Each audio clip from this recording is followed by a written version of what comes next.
Take a look behind the curtain with a real whistleblower and American patriot. Prepare to embrace the uncomfortable truth because this program has no time for comforting lies. Here is civil liberties enthusiast, Second Amendment defender, and recovering FBI agent Kyle Seraphin.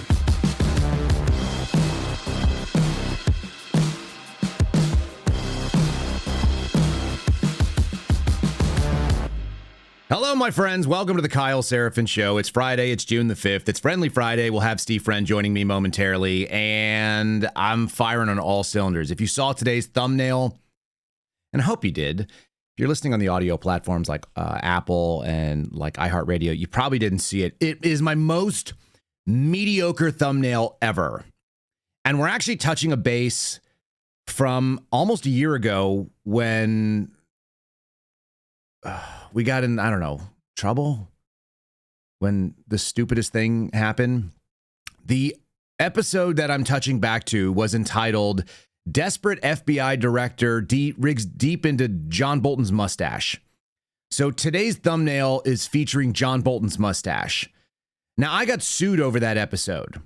So we're going to do a little service to the lawsuit. We're going to discuss a little bit of the weird deep dive I went for 45. It doesn't take that much time to get into people's lives and find out that they're completely full of crap and that their public persona is fake. So we're going to do that today. But I have this smorgasbord of like MAGA wins that I want to talk about. And they go something like this. Donald Trump is calling people unpatriotic for saying that the legislature is supposed to actually be the only part of the American government that can declare war, which I'm pretty confident is in the Constitution. It's not even in the back of the Constitution on the invisible ink that Steve Friend often cites. So I'm pretty sure that's true. Hunter Biden is on a rehabilitation tour in his public image, and he's winning. And he's winning big. He's funny. He's personable. He's self-deprecating. We'll discuss that. He's still like a dirtbag human being as far as I could tell. And yet he's putting himself out there as being more likable than a number of members of Trump's cabinet and Trump's children. So that's gross. Fraud, scam, rampant. The number of people that are giving to good causes and then profiting in the tens of millions or billions of dollars. That's pretty impressive. We got that going on. Apparently, we're going to give more money to Ukraine. We're also going to give more money to your city. If you're one of the lucky few, the federal government is going to do the thing. We're going to prove that we do not have a conservative government and that there is no right wing of American politics. What else? We'll get some other fun stuff in there. We'll mix it up. It's going to be good. If you guys are excited about finding out about fraud, waste, abuse, and your money going to places that you didn't want, we'll do all those things. Oh, Chinese data centers. If you guys thought that you were, and Chinese data center propaganda, if you were thinking, hey, I don't really want a data center in my area. They're loud. They take up a lot of resources. They cost me a bunch of money. They get a bunch of tax breaks and get to use all the water and the electricity, and it runs up my bill. And like, that's not what I'm into. You're actually susceptible to Chinese propaganda. It's probably the Chinese fault. It means you're stupid, apparently. That's what we're supposed to believe, because there's not actually a grassroots movement against these darn things. And Americans just desperately want to be ruled by AI. So that's the happy picture. But we're going to do it in a fun way. We're going to present you the bad news in a good way, I think. Isn't that the Robin Hood Men in Tights style? Very much Mel Brooks style. Let's get into that before. All right, let's start here. My friends over at Patriot Protect, the website you guys should be able to find is patriot-protect.com/KYLE. Patriot-protect.com/Kyle. Very easy to find. You may wonder, you may ask yourself, is it easy to find your personal information out on the web? It turns out it is, and I'm going to demonstrate some of that for you guys today. I actually have a kind of a skill set in that, but so do many other people, including people who are scammers. They can find your stuff. So what does Patriot Protect do? They go and find that personal information, hundreds of different websites listed around, and they get rid of it. They wipe these people search database emails, your address, your phone number, sometimes as bad as your social security number. All these things can be found hanging out on the internet, and they swipe them and they wipe them. That makes it harder for hackers to find you. It makes it harder for scammers to target you, and it makes it harder for, I don't know, like some former FBI agent to look you up and find out what you're doing and take a look at your kitchen in the house that you bought a couple years ago that still has pictures up on Zillow and things like that. Why? Because you might not want to have that stuff done. Even the FBI is susceptible to being hacked and breached. All these things are potentially breachable. So the best thing to do is to make sure that the stolen identity, stolen information, and stuff that criminals will use to find you is not easily accessible or available. That's where Patriot Protect comes in. So check them out. Scammers prey on people who don't take action. You can be one of those people who does. It costs you a couple bucks a month. It's usually worth a lot more to do that, sort of the ounce of prevention versus pound of cure. Do you want to spend a couple bucks a month, or do you want to end up seeing like something drained, bank account, etc., someone scamming you? Maybe you fall victim to it. Maybe you send somebody a bunch of Amazon gift cards or something in India. 15% off any annual plan, KYLE. 15% off any of the plans over at patriot-protect.com/KYLE. Your data's already out there. You can take it back. Why don't you do that? Let's get into today's program starting now.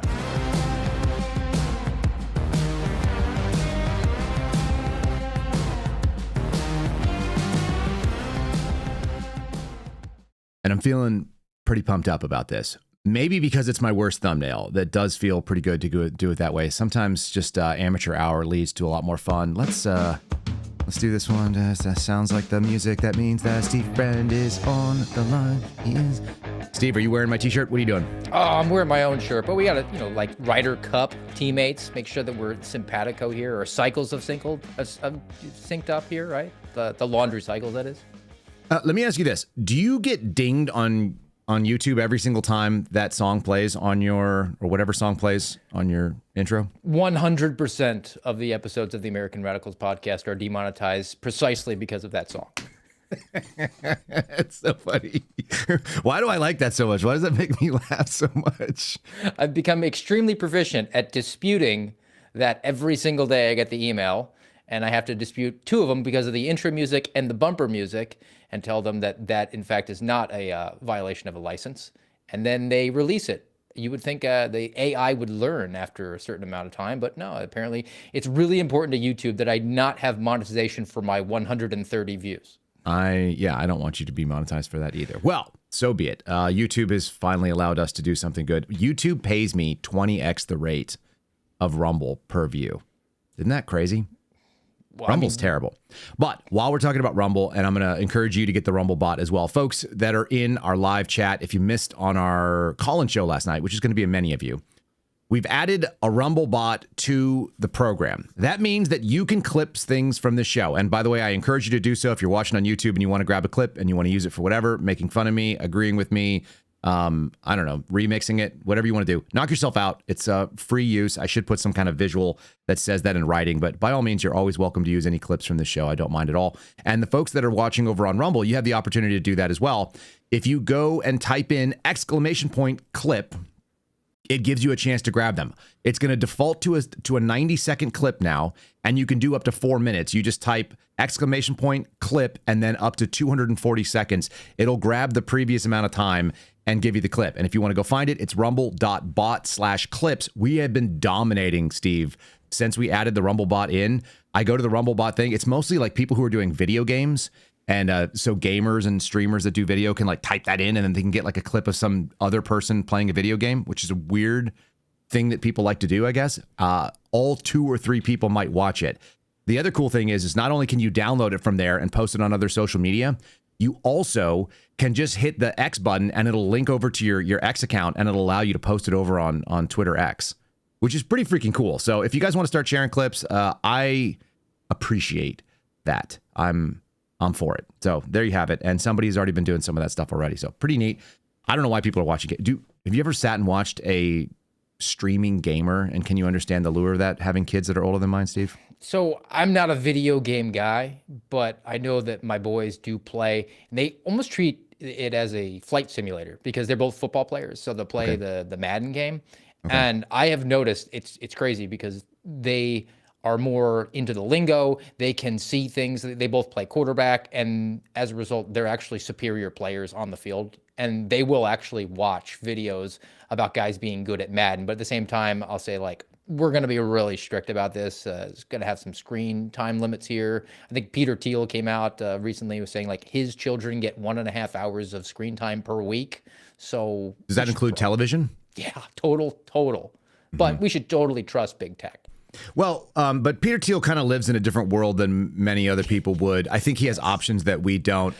This is like the kind of boat that you'd expect, like a Peter Thiel. I'm going to call him Peter, yeah. Peter Thiel is better than Peter Thiel. This was shared by one of our listeners yesterday. Credit to Babs, who just had a birthday weeks ago. This is Nat Rothschild's yacht known as the Planet Nine. This is the quote-unquote boat that Ivanka Trump just swam off when she was island discovering in the middle of the Mediterranean off the coast of Albania, like so many of us have.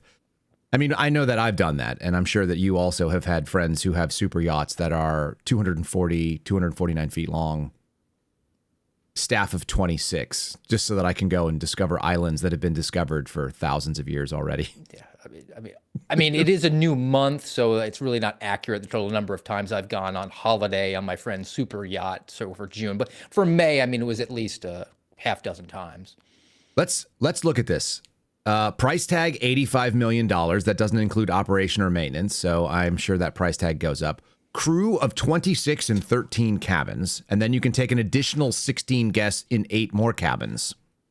You can hold a lot of people on this quote boat.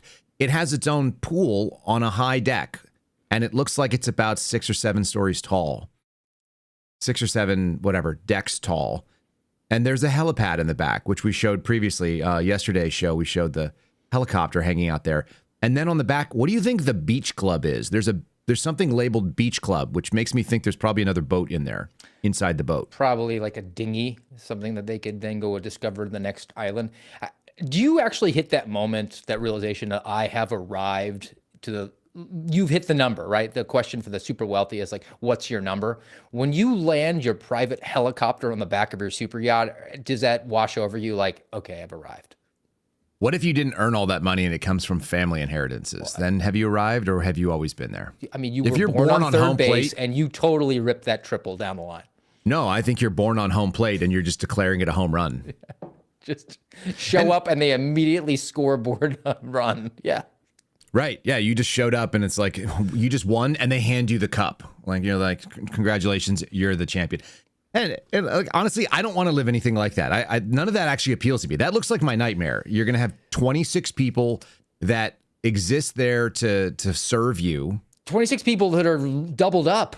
They're rooming together. So they're... Steve, I feel weird and guilty when people do work that I'm paying them to do for things that I think I should be able to do myself. Like, even if I can't do it, they're like, if I have like some sort of complex plumbing problem, like if I pay someone to install like a hot water heater or something, and I probably could figure it out, but it's better that somebody else does it. Or even worse, how about this? I'm renting a house. This definitely happened to me. Our hot water heater fell apart in our last house that we were renting. Okay. And the landlord had to pay to have it fixed. And I felt guilty when the guys that were there doing the thing that they do for a living to make money were doing it. And I was like, I feel like I should be doing this thing. I feel guilty that I'm not doing the plumbing that someone else is paying in a house that I'm even renting. That's how much I wouldn't be comfortable with people doing work like that. How about something even more simple that we've both experienced? The move from the United States government, where they pay the movers to come into your house and move your couch for you. It is so awkward. You're like, sorry, I can't help you.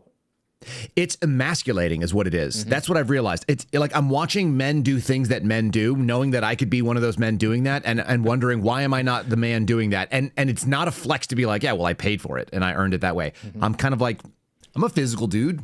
I should be lifting my own couch, and I should be doing it for like a case of beer with my friends, even though I'm a grown up, and even though like my friends are not in college anymore.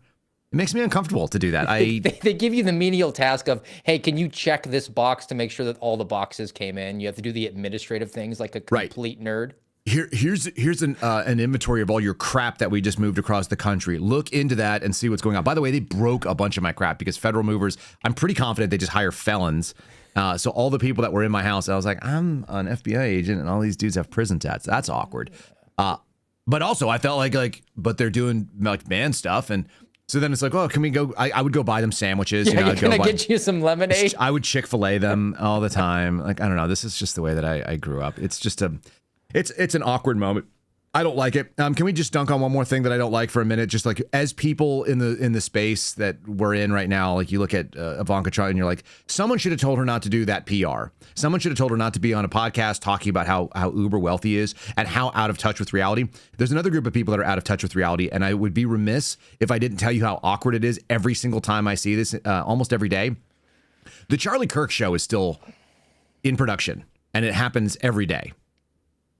These fucking ghouls, and excuse my language, but there is really no other way to say this. These vultures that are feasting on the corpse of Charlie Kirk really actually make me physically angry and ill intermittently on any given week whenever I open my phone up and I open up the X app and I see that they're streaming live under the Charlie Kirk show. And for a second I go like, wait, isn't that guy dead? Didn't they shoot him like a year ago?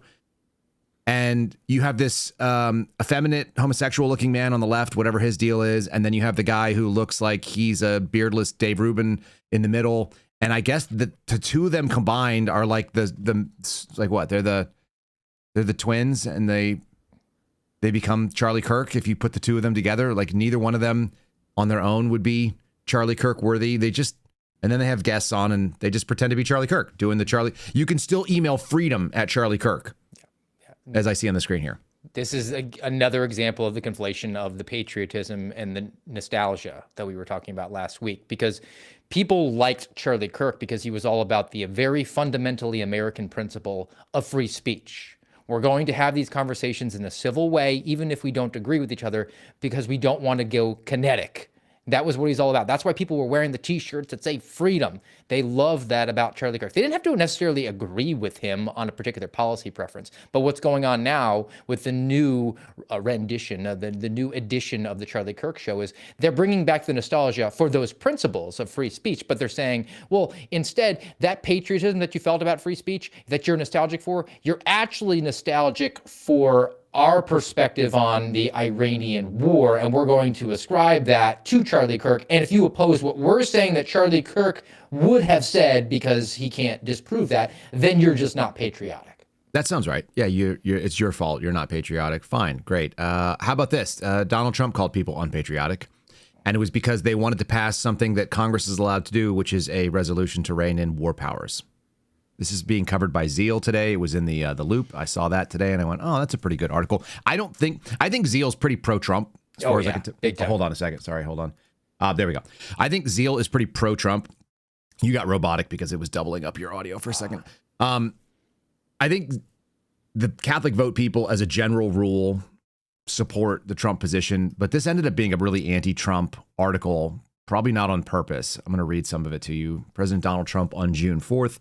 Denounced a House vote seeking to limit his authority to continue military operations against Iran without congressional approval, calling the effort unpatriotic, signaling he would veto the measure if it passed the Senate. That's pretty much living up to the authoritarian thing that the left claimed he would do, unless I'm missing it. Then they went on to talk about the numbers. We talked about it the other day, 215 to 208. He called the people who were, this is the best. This is his quote. Are you prepared? Said, I'm not even going to do the voice. I'm just going to read it in my own. Yesterday, in a meaningless vote, the House voted. That construction alone is very funny. 4 bad Republicans and all of the Democrats to limit my war powers right in the middle of my final negotiations to end the war with the Islamic Republic of Iran. Who would do such an unpatriotic thing? Tell me more. Because patriotism is full send, must support the president of the United States. No respect for the balance of power, co-equal branches of government. You know, the whole thing where like how a bill becomes a bill up on Capitol Hill that we all learned about. I guess Donald Trump didn't learn that because he was off on a yacht somewhere. But can you get any more Emperor Palpatine than that in a vote that doesn't even matter because it's going to go into the Senate and I am the Senate? Like, come on, man. He attacked the 4 Republicans who supported the measure by name, Representatives Thomas Massie of Kentucky, Brian Fitzpatrick of Pennsylvania, Tom Barrett of Michigan, Warren Davison of Ohio, calling them grandstanders who should be ashamed of themselves. Because everyone knows the people that work in the Congress, their job is to work for the president in reality. The same president that said, I am peace, I'm the president of peace, I'll be known for peace, I want to be known as a peacemaker, not war. But he's also a wartime president. He's a wartime president, conversation just like with Miranda Devine. And can you get any dumber Fox News talking points than these ridiculous terms that they throw out for each other? Oh, the Democrats or the demon rats. The only person I know that does that is my boomer uncle. Yes, who's like the most aggressive, blowharded. He was like a college football player in the 1920s. Or whatever. When they wore leather helmets. I think they had leather helmets. Yeah, they hadn't invented like pads yet or something like that. And it was basically like rugby. And then And then he became like an old guy, and now he's like an old guy that still thinks that he's a college football player. He could throw it over the mountain, but they didn't have a forward pass then. Calls Obama, Odama all the time. I'm trying to remember what it is. The Barackalypse, the Obamageddon. No, you learned those are all all about clever. it on the lamestream news. Those are all way too clever. He doesn't have any of those things, but he types in all caps. I just have to mute that booming out. He's that guy. And here's what kind of crazes me out for this week. And this is not good news, man. And there's no way around it. And you're not seeing coverage of this. You're seeing excuses on the Fox News. So people maybe don't know this. This story from Washington Post, which I saw yesterday, is really, really it's unacceptable. Somebody in YouTube just said, "Why are you bad-mouthing your uncle?" My uncle's a piece of garbage. He's an asshole. You would not like him, I promise you. Like, there's no other way around it. Nobody wants to be around that guy. Yeah. And he said some really, really incredibly dumb things to me. Ballroom donors, that's like neither here nor there, but it's true. So we're going to say it. Ballroom donors won $50 billion in contracts after giving Trump projects money, says this watchdog group. Donald Trump has repeatedly touted the gifts as a boon to the taxpayers, but then critics of the project say that the administration's refusal to release a full donor list creates the potential for corruption. This administration, as far as I can tell, is making the Biden administration, which was clearly corrupt, in my opinion. Kyle's opinion, it looked corrupt. That looked like someone who was doing intro to corruption. And Donald Trump came in and said, MFers, we're professionals. We're going to do this the way that you really do it. Let me show you what it looks like if you're on the expert setting. This is so bad. He's on the all Madden setting. Yeah. I got the impression from the Biden administration that they were pillaging the Treasury and sending that money out to their allies for causes that they believed in, right? They would get grants and awards out to far left communist organizations. Yes. But it wasn't to the extent where that money was getting kicked back to the Biden family to the levels that we're seeing. So there's a personal enrichment thing here where I think you're right, where it's like, hold my beer, because we're going to show you how you can actually not only pillage the Treasury, the American people's money that it's stolen, tax from them, to push forward some sort of political agenda, but you can also get uber wealthy doing it. 14 of the 27 known corporate donors of the $400 million project, which will replace the East Wing that Trump demolished in October, have seen their government business grow, according to a report from Public Citizen, a nonprofit. Those same companies are facing federal enforcement actions over alleged wrongdoing. Most of them are facing them, or they've had such actions already suspended by the Trump administration. Here he goes. Ready? More than half of the publicly identified donors to Donald Trump's White House ballroom project have won new or expanded federal contracts worth $50 billion in the past 6 months. There it is. I'll put it on the screen. Sorry. And it's contracts people need to understand. That's government money. That's not like private investment, where you can make a case that the Dell family putting millions of dollars into the Trump accounts, and then Donald Trump going out there and saying, hey, go buy a Dell. And then clearly that helped their stock price. It could have been an investment in themselves doing that. But again, that's private. This is money that is coming out of the coffers from the United States government, which is, again, stolen, taxed from the American people, or printed out of thin air, causing inflation, meaning, again, stolen from the American people to then pay out to these people. This WAPO article is actually devastating. The donors have sprawling interests that touch nearly every aspect of American life, including defense contracting, technology, and energy. He's repeatedly touted these gifts as a boon to the taxpayer, but the critics of the project are saying that the administration's refusal creates the potential for corruption. Here's the issue with these things. I think I'm reading the same sentence that they put up on the top. These corporate giants aren't funding the Trump ballroom fiasco out of the goodness of their hearts. I think this is what we all know. We all recognize this. If you're putting this kind of money down, you're expecting some sort of return on your investment. These aren't people who are just like, oh, I have such a good heart. I just always thought we needed a ballroom in this place. They have massive interests before the government, and they hope to curry favor with and receive favorable treatment from the Trump administration. And by the way, it seems like it's working. So if that's not swampy behavior, which I heard Donald Trump said, I don't need your money. I don't need it. I don't require it. And I'm the only one up here who can say that. That was that was the pitch of Donald Trump 2016. And I've never heard him say, like, by the way, I changed my mind about that. Like, I'm all in for doing politics as politics is done. He's kind of always claimed that he was going to be the guy that came in and wrecked the system. And he just said, no, I'm going to play the system at a level that no one else has been. And look, you've seen the information come out about the stock trades, and it's not like that guy's on an E-Trade account all day. No, clearly, but that's what they do. That's the conflation that that JD Vance made the other day. He was like, "You think he's just sitting there on his Robinhood account?" It's like, no, we think he's paying advisors to do it, but they have information. And on top of that, he has the ability to impact markets by going out there and just saying, hey, everybody go buy a Dell. And then your boomer uncle goes and buys a half dozen of them because he's the orange god king for so many people. And in the 2016, or I guess the 2017 administration, Trump Part 1, he divested himself entirely from all the trading. He's like, I don't need it. I'm here to serve. And then in this latest iteration, he's saying, well, no, I'm actually going to trade stocks. And you see how he's bringing some guys with him to go over on this China excursion, and they were CEOs of companies, and then also the military industrial complex, investments that have gone on. I mean, it's pretty much in our face that he's going to get his while he can. It's very much in our face. I'm adding this while we're talking about like his moving of the markets with his tweets or whatever. I have this one, and I have to read it because we're going to segue into the other wins, which is that we're going to get this beautiful celebration for America's birthday. And yesterday he decided to he decided to kill that plan. So here it is. On Wednesday, June the 24th at 7 p.m. in magnificent Washington, D.C., now totally beautified. It's one of the safest cities anywhere in the world. In celebration of our country's 250th year anniversary, we will be bringing you live the greatest rally ever. What I was hoping is that we could get a Donald Trump rally. That's my not deepest beating desire. the allegation, because all those acts dropped out and they said like, Listen. hey, we were here to celebrate America. This looks like it's going to be partisan. I'm not down for that because Republicans and Democrats buy tickets to my event, so I'm out.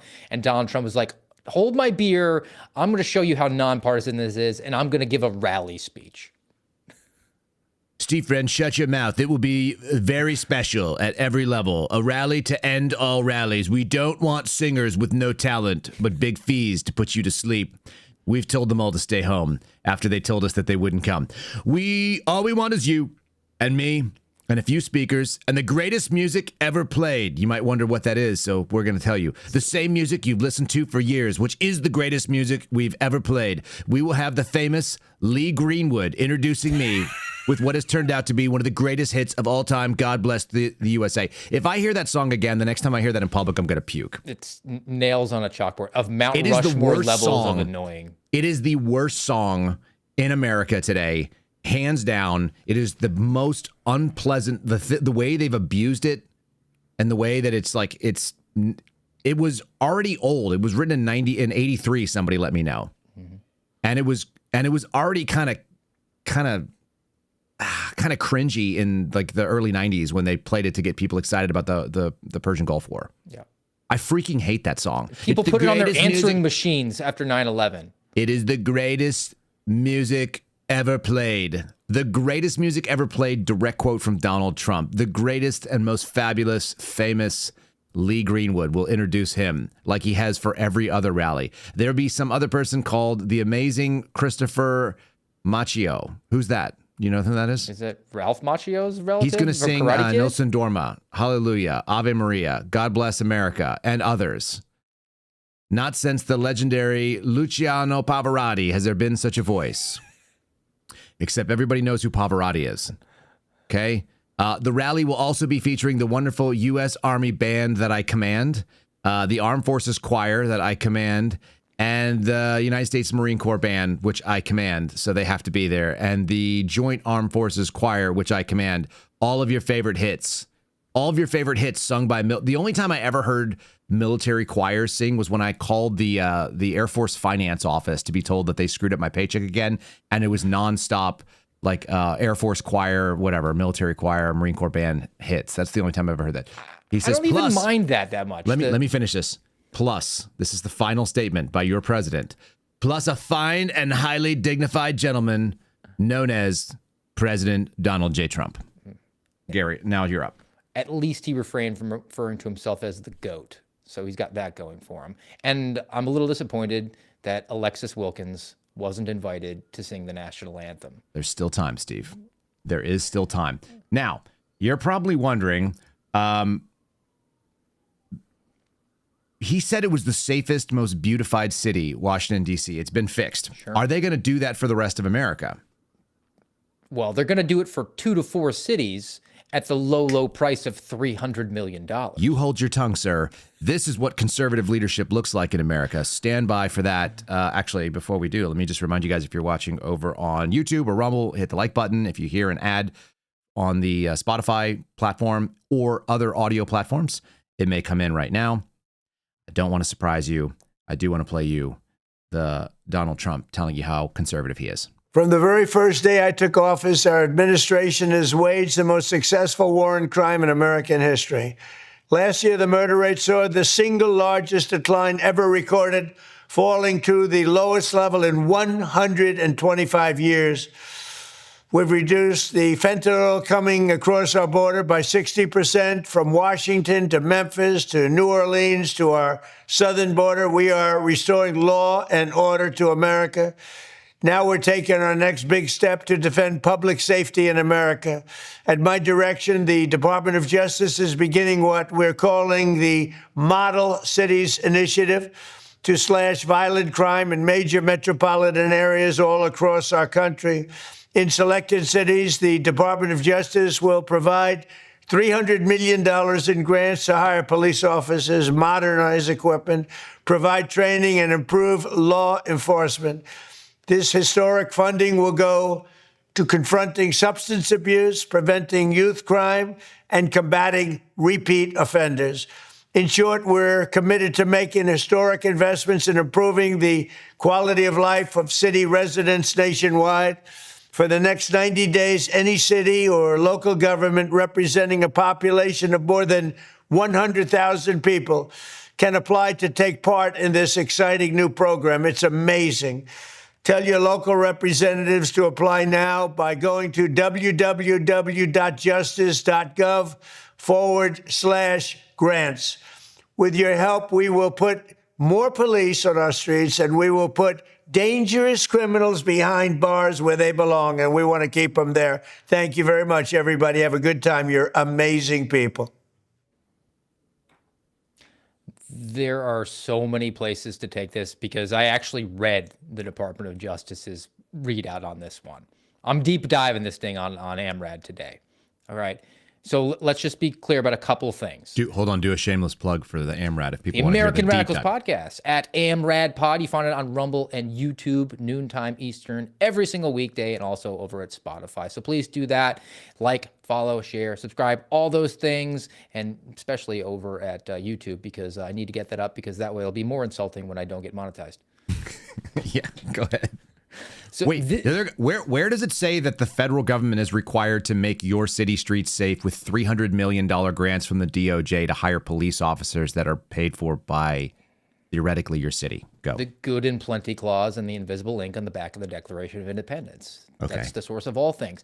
Now, how awesome is it for you as an American to know that the government is going to steal, tax from you, $300 million to send to a city that you don't live in to bolster their public safety initiatives?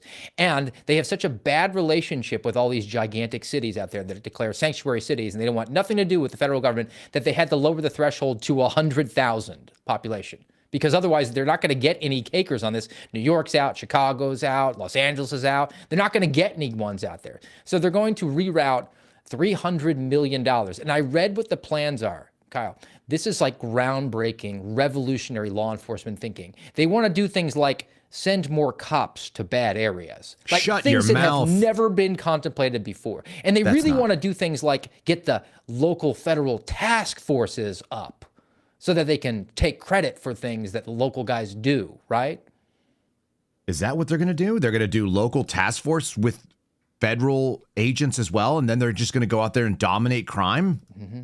They're going to do things like they're doing in a success rate in Washington, D.C. right now, which for the low price of $1.5 million a day. The National Guard walks around high traffic areas without law enforcement ability. They just kind of patrol around to free up the Metro Police to go to the high crime areas. And there's been no fall in violent crime whatsoever. And they're going to double the manpower of the National Guard, which will mean it's $3 million a day over the summer, which is 100 days, which would be $300 million. So they're going to do that in Washington, D.C. Thank you very much. So we've moved from $500 million to $750 million for the year, and we're going to have almost no impact. Hey, maybe we'll have some impact on fraud, though. I feel pretty good about this one. This guy is going to say some things, including your favorite word. Steve Friend, what does the word decimated mean? It means you lost 1/10 of your force. We are going to reduce fraud by 1/10, or fraud has reduced us by 1/10. You guys decide. What is Cash Patel saying here? He's so not good at this. He would have been the worst WWE performer because he flubs his lines and they're not convincing. But let's go. Here's Director Valhalla. I want all Americans to take a look at these most wanted individuals and look at the amounts, the tens of millions and billions of dollars in fraud that they have decimated our societies from. We rely on you. Our best form of information is the American public. Take a look at this top 10 most wanted. Let us know any information. There is no bad piece of information.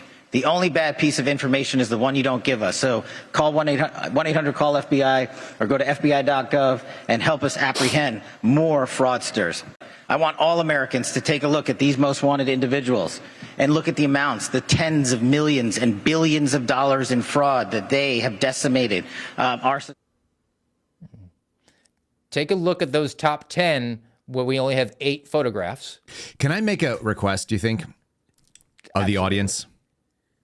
Guys, if you saw that clip, and if you were listening, you couldn't see it, but Cash Patel was obviously on the screen, as was a video presentation of 8 and not 10 of the top 10 fraudsters, because he assumed that it was top 10, but what they really were doing is top fraudsters. It's the actual, it's a most wanted fraudsters, so it's not 10. But what I'd like you to do is recognize that the 9th most wanted fraudster on there was Cash Patel himself, and no information is bad information unless you don't give it to us. Will you please call 1-800-FBI-TIPS and let them know that Cash Patel is a fraud? That would be my favorite thing. There's no crime involved in that. Reporting fraud, you just say, I think Cash Patel's a fraud. I would say that on credible belief. I've watched him perform, and I think what he's doing is fraudulent. He's decimating the American people of fraud dollars flying around. If you include Cash Patel, that brings your total up to 9, which would be a decimation of the top 10 list. So it works perfectly. So maybe that's, in fact, what he was trying to communicate there, where he said that those 8 people decimated our country's economic abilities. So 8 people took 10% of the wealth of the United States of America. I mean, they're pretty good fraudsters. Maybe we should make them the FBI director. It's possible that all those people could be the Trump family at this point. So, which is fun. When I say this, I mean this in like the most respectful way possible. There was a picture of Cash Patel, Dr. Oz, JD Vance. Saw it. Okay. Who else was on there? Some nobody. I couldn't even Some nobody that I don't remember. And they were all sitting on a private jet, just lest anybody think otherwise. They're on a freaking private jet, people. Yes. And they said, the last thing that American fraudsters see before they do their time, whatever, Medicaid fraudsters. And it's like, they will never see these people, ever. Not ever will they ever see these people, because none of those people are involved in the arrest, the investigation, the prosecution. They're only involved in the taking credit of when they talk about someone is decimating the American people of billions of dollars, whatever the hell that means. My question is, if the last thing you see are those 4 gentlemen on a private jet, why are those 4 gentlemen on a private jet? You're probably about to have a sexual fraudster? experience. I think you're about to have a sexual experience. It's not going to be a good one. Oh, no. A non-consensual one, potentially. Is that too much? It's probably too much. Can I show you this, which is also funny? This is from the New York Times this morning. Vanilla Ice is still in. Ice, ice, baby. Right, but Bret Michaels is out. You've lost Bret Michaels, which is what what was that woman crying about? Laura Ingraham was crying about this the other day. This is the failing of there. He's pursued fame his whole life, Donald Trump. And now he's finding how little power he has to force cultural figures to fall in line. This is him standing in front of a thing at the Kennedy Center, which people are backing out left and right because he renamed it, and so they don't want to be part of that. This is just, I want to contrast this just for fun, okay, between this and somebody who's doing it right. And that somebody is known dirtbag Hunter Biden. Yes. Is it fair to call him a known dirtbag? Yeah, I think he's a convicted, well, now pardoned dirtbag. So yeah, you got pretty good backing on that. He's an admitted crack user, like has been Teeth trolling. replaced. Yeah. He's been trolling X. So check this out. This story comes from Axios. This is one of their top 5 stories. It's national news now that Hunter Biden is trolling people on social media. And I got to tell you, he's better at social media than almost everybody you know, including everybody in the Trump administration, as far as I could tell. If the contrast is Donald Trump telling you the greatest songs ever includes Lee Greenwood, who's been singing the same song, and he does not look great anymore. Here's Hunter Biden trolling his charms. Sorry, what does he say? Charming his trolls. Unlike the White House, which tells you to just sit back and relax because it'll all work out. That's very American. Yeah. Hunter Biden is staging one of the most unlikely reinventions in politics, attempting to charm and disarm internet trolls who feast on the darkest moments of his life, which are all the moments from what I can tell. Former President Biden's 56-year-old son spent years as the ultimate MAGA villain, staying largely silent on his addiction, his legal troubles, his personal life, which were used as a cudgel against his father. Now 7 years sober, allegedly, he has emerged with a raw, self-deprecating candor that is drawing begrudging respect and even empathy from his former tormentors. I've got to admit, I'm sort of one of them. I don't want him around my family. I don't want him around my friends. I don't want to hang out with the guy. But following him on X is actually highly entertaining, just like so many other entertainers who are, you know, morally bankrupt human beings. He's pretty freaking funny. Here's one. And he's dealing with Candace Owens in a surprisingly warm conversation, bringing with, I've heard you called me a crackhead many times. And the truth of it is, I was a crackhead. That's being quoted on here. He also said that someone said you haven't been sober because you left your cocaine in the White House. And he said, nonsense, I would have never forgotten my drugs. Self-deprecation is incredibly useful for charm, just for humor. Look, Donald Trump knew that. There used to be a time when Donald Trump stood on a debate stage with 16 other Republicans who were supposed to be better than him at running for president. And they asked him, if you get elected president, what do you want your code name to be from the Secret Service? And without hesitation, he said, humble. It's fantastic. It's amazing. Here's the exact, and knowing that that's ridiculous, right? Here you go. This week he took humility. It's not humility. It's self-deprecating humor, which is very funny. A MAGA account said that she'd rather live under a rock than smoke it. And Hunter Biden said, me too. It was awful. And then he said, and then she responded by saying, I'm glad you're off it. I hope you stay clean. You deserve a better life than you were living, which is what you do when you tell people, like, I'm not a good person. I've had bad experiences. I've done bad things. He's getting people to see humanity, which is that when you say funny things and you say them in a way that points back at you, it can sometimes be very endearing. And he's going to end up being more liked, and he's doing it better than people who are supposed to be professionals at it. Meanwhile, Kash Patel's out there saying that somehow people are decimating the United States with billions or millions. He's not sure, which is a really big distinction, by the way, millions versus billions, in a group of people that theoretically should be pretty close to accurate with numbers. I would think the FBI probably produces accurate numbers in fraud when they're dealing with it. Well, he's not invited to the anti-fraud task force, so maybe he's not privy to those details. All right. We've had some additional sort of bad news. I'm going to play this as a funny sort of self-deprecating thing. Okay, this is an example of how you do self-deprecation. This is a comedian that I saw. She's a Jewish woman doing stand-up, which is already like a lot of red flag warnings. Is that fair? Is it fair to say that I don't find a lot of stand-up women comics to be quite funny? That turns out to be, some of them are very, very uncomfortable to watch because you're like, you're not good at this. You shouldn't do this. Mm-hmm. And the second thing is she's going to be talking about Jewish people, and she's Jewish, which is always an interesting move. How's this going to go? I want you to watch this. It's 30 seconds. Tell me if this is not the right way that you go and you get people to at least acknowledge that you are not completely living in the fantasy world like Kash Patel is. These are the most confident people in the world. Been kicked out of Germany and Spain and Russia and Poland and Ukraine and Italy and Little Italy and Italy and the Czech Republic and Austria and Lithuania and Hungary and the Netherlands. And so, never have I heard a Jew say, maybe it's us. What could we be doing better?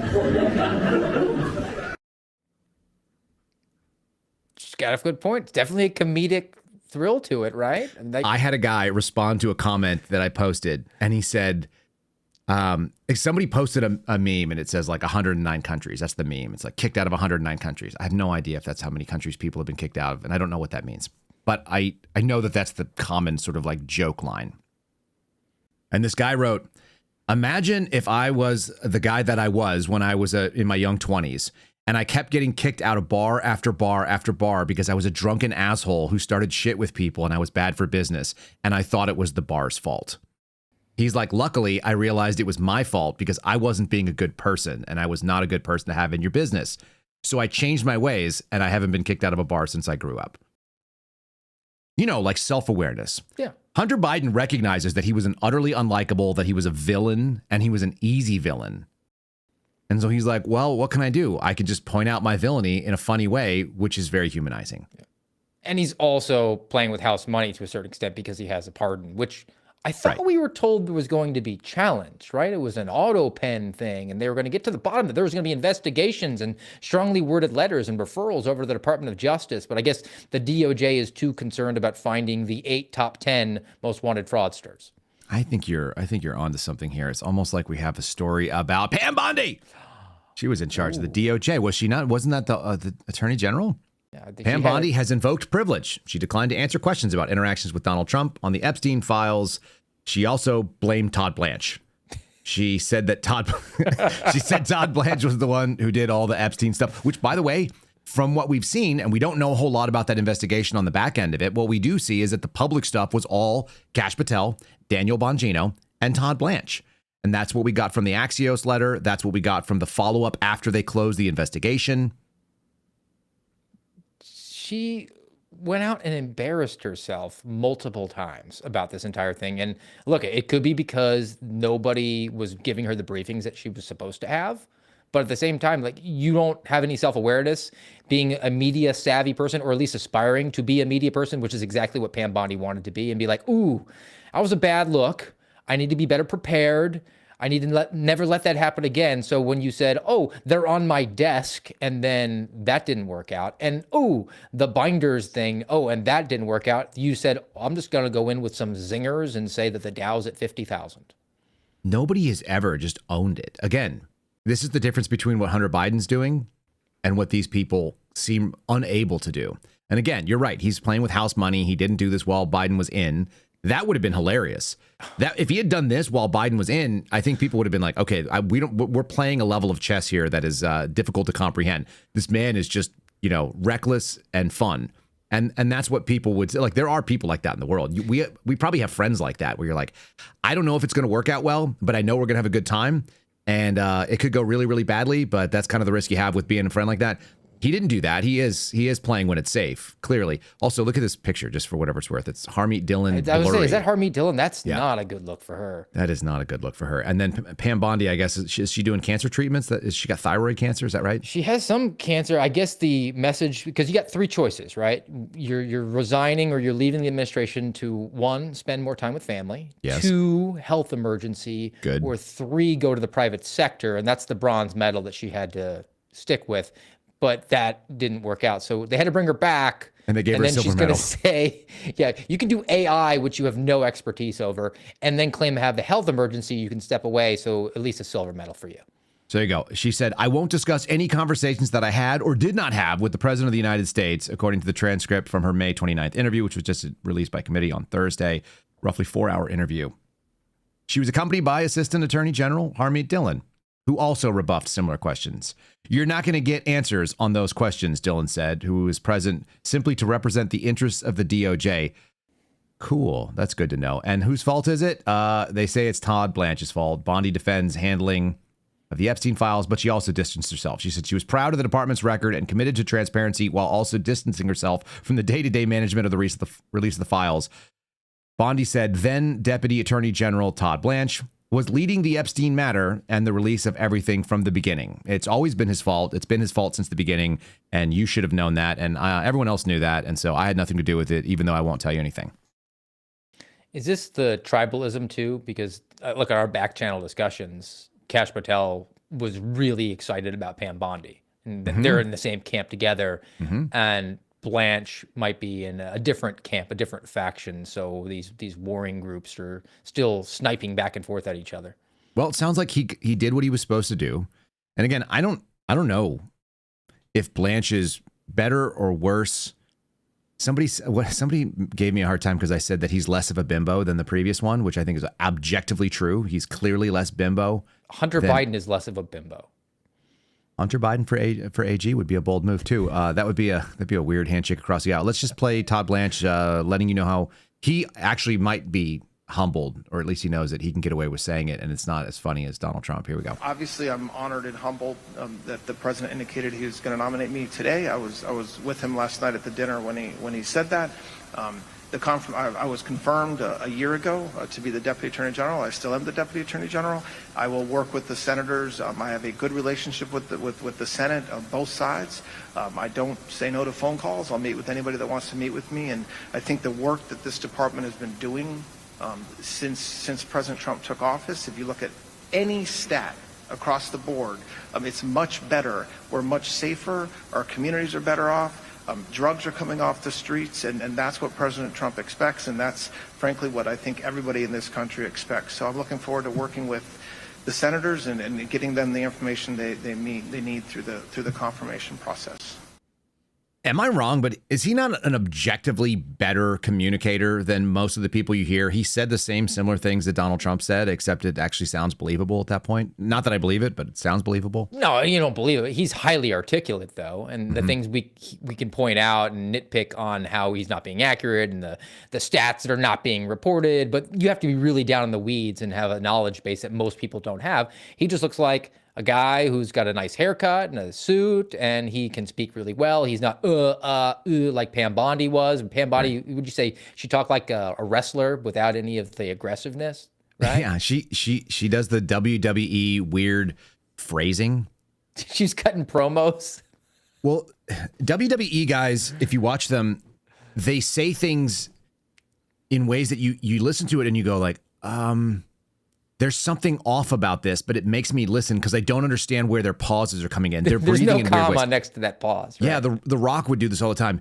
He was like, and let me tell you, brother, when I'm looking out there into the audience, that you see these people who are doing, and you're going like, that's not where the break is in that phrasing. They're cutting too early, multiple it's like they have syllables note cards and write in big print, and they have to flip to the next one. They're and waiting it's for just the card girl to the switch cue cards. Yes. I don't know what it is, but anyway, that's not Todd Blanche. Todd Blanche is articulate, and he says things that I don't believe in a way that sounds like I could believe them if I wasn't paying attention very much. If I just heard it in the background, I wouldn't be like, that guy's lying. You know, like I would hear it in the background, and I'd go like, oh, there's a articulate lawyer.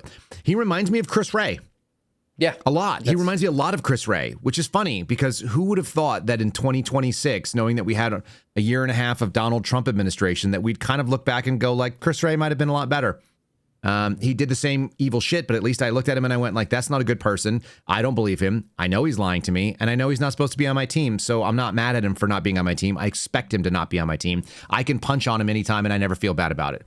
Meanwhile, if you take a swipe at Kash Patel and you say, this guy is lying to you, he's dumb, he says inarticulate things all the time, and he's woefully out of his depth, and we know that what he's doing is objectively bad because they're still doing the same thing that they were doing under the previous several FBI directors to talk about adding people and highlighting regular Americans' positions as being domestic terrorism.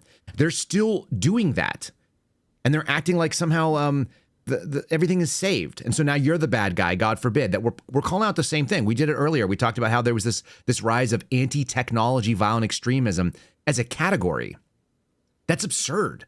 And I want to cover that next. But anyway, Blanche, I'm sure he's on board with that. So what's the difference between him, Chris Wray, Merrick Garland, any of the people that have been in that space before, Bill Barr, take your pick. They just all feel like the same thing. They are the same thing. I mean, it's just a different name, but effectively from the voters' perspective or the people that are paying attention, it's just the name of the guy who nominated them that matters. I guess, man. I mean, how many times do you see a judge where it's like, oh, it's an Obama appointee, oh, it's a Biden appointee? So then you can ascribe some sort of political persuasion to them, and that's fairly accurate. But here, the Department of Justice, it seems like whoever names the person gets the fealty of the audience that they're seeking, and yet the person they're actually nominating are all the same guy. It's like Phil Kennedy says, no matter who you nominate, you get James Comey. You do. Real quickly, folks, if you're listening, you may hear an ad from the audio platforms right now on Spotify. You can find that at KyleSeraphinShow.com. Like the videos on Rumble, on YouTube. Don't forget that you can clip anything that you choose and use it if you want. Exclamation point clip on Rumble, only while the show is live, so be it. Okay. Look at this one. Let's do this AI data center thing. You ready? All right. China. This is the claim. China is fueling U.S. data center resistance. Of course. Because it's a propaganda move. The AI industry is battling concerns about its impact on jobs and energy costs, but they've decided to accuse Chinese actors or China-linked actors on social media to fan opposition to the data centers. This is a wildly unpopular industry that basically has, whether you, depending on how you count it, it's either 3 out of 4 people or 8 out of 10 people do not like what it is you're involved in as a data center. And it's actually the Chinese, we're supposed to believe. I'm surprised they didn't message that it was the Iranians. I mean, they can't go with the Russians because they don't want to draw attention how that war is still going on. That was supposed to end on day 1. So we'll just go back to China. That's right. I'm going to play you something that I think is funny after we read a little bit of the story, because I need a little bit of comedy break as we go through all this stuff. Do you know who Ben Barkis is? I know that name. Where's it from? Ben Barkis is he's a comedian. He's based out of Austin now, as far as I understand it, but he's a Canadian guy. He's got a huge pot belly. He's like a fat guy. Okay. And he's just vicious. He's absolutely vicious on the crowd. And he does maybe the most fun Chinese impression in comedy right now that I'm aware of. It's quite good. So I've got a Ben Barkis for a second, and then we'll get into the war stuff too. But let's just read this article as we move. AI industry is worried about these concerns. Again, jobs and energy costs seem like that people care if they have money, and then like the things that they have to spend money on turn out to be like electricity and like moving around. So that's pretty funny. As the United States and China race for AI supremacy, resistance to data centers is threatening the industry's massive build-out plans here in the United States. AI industry leaders believe that foreign actors are the ones stoking it. And then you get down here and it says, this is someone called Steve Delablanco. Americans have AI anxiety for a variety of reasons, and it makes them particularly susceptible to disinformation about data centers. Okay, bro. They're worried about sock puppet accounts. They go on and they quote a number of these things. And then you have this woman whose name is Elena Schlossberg from the Northern Virginia-based Anti-Data Center Activism. Oh, what is it? Oh, anti-data. She's an anti-data center activist. She doesn't have an organization. She said, I know for a fact that data center opposition is organic. How? Because I talk to people all over the country and they're searching for help on how to stop the industrialization of their communities. I have video clips that are a couple of weeks old now of people in rural Texas saying, I'm willing to vote Democrats if they're willing to say no to data centers in Texas. I will forgo all my policies. I will forgo all my values. I'm willing to vote for whoever says this is not going to be allowed. Maybe you too are susceptible to Chinese propaganda. Some of you guys think you might be. Some of you are getting hit with the Chinese propaganda. It might be for this reason. So let's take a deep breath and not take this seriously for a sec. I get a lot of Chinese propaganda on my phone. I don't know if you get. I think it's because I do the Chinese accent. And the phone, the Chinese phone hears it and is like, oh, he's susceptible to the propaganda. And they just fucking flood my feed with just Chinese people being like, oh, you live in America? Oh, no good. This better. Come here. And then they're like, we have a building with the train go right through the building. Ooh. It says Chinese noises on the subtitles. Train and go, doo. I don't know why all the trains in China sound Chinese. In America, the train's like a chugga-chugga. And then in China, it's like a doo.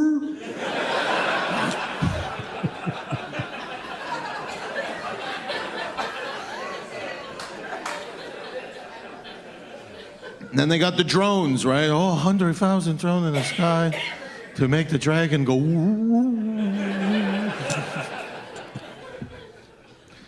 But then they'll get you. They'll finally get you. They'll be like, and our city so beautiful. Beijing is so safe. You can walk around that all night. No black people.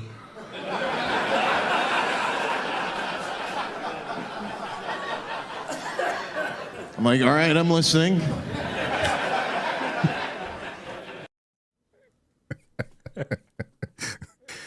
He's pretty good. Yeah, I like the closed captionings there. How it is saying the it Chinese says Chinese noises and then- multiple times. Bedmakas, Banks. If you guys don't know him, you should look him up. You should follow him. He's really funny. He's what you think comedy used to be like. If you want to say we're back, baby, it's guys like Bedmakas doing it. He just has zero filter. He's super mean to hecklers too, that are almost always women. He sends it full speed, and like the hecklers would be like, I don't like what you're saying. He's like, look at your friends. They brought you here because they're trying to tell you something. Like, nobody likes you. We're at a place where we have to get the truth from the comedians because they're still operating in that space where they can be a little bit irreverent. And if people are being fair and honest, they'll even laugh at themselves. And those guys are really good at spotting trends or patterns or human behavior and calling out in a funny way.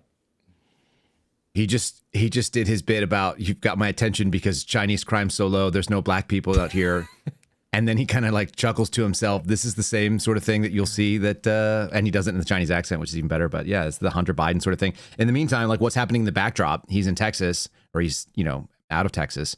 And we've got Carmelo Anthony and the trial that's going on up in Dallas right now, where I'm just watching some of the weirdest propaganda garbage. There's an account that's been spewing, getting hundreds of thousands of views, talking about how actually the two nice Christian twin boys that were there, and one of whom was killed, they were actually jumping the black kid to try to beat him up because that's what they spent their time doing. And as far as I can tell, there's not evidence of that, but it doesn't matter. They're like, there's a video that no one has seen in all this time. Then it's a video of these white kids beating the crap out of one random black kid. That's what was going on. Not that this dude had a knife, right, and killed a guy who was unarmed. So that's bad. I will show you this. There is propaganda. That doesn't mean that there's not propaganda. And so that's the other thing.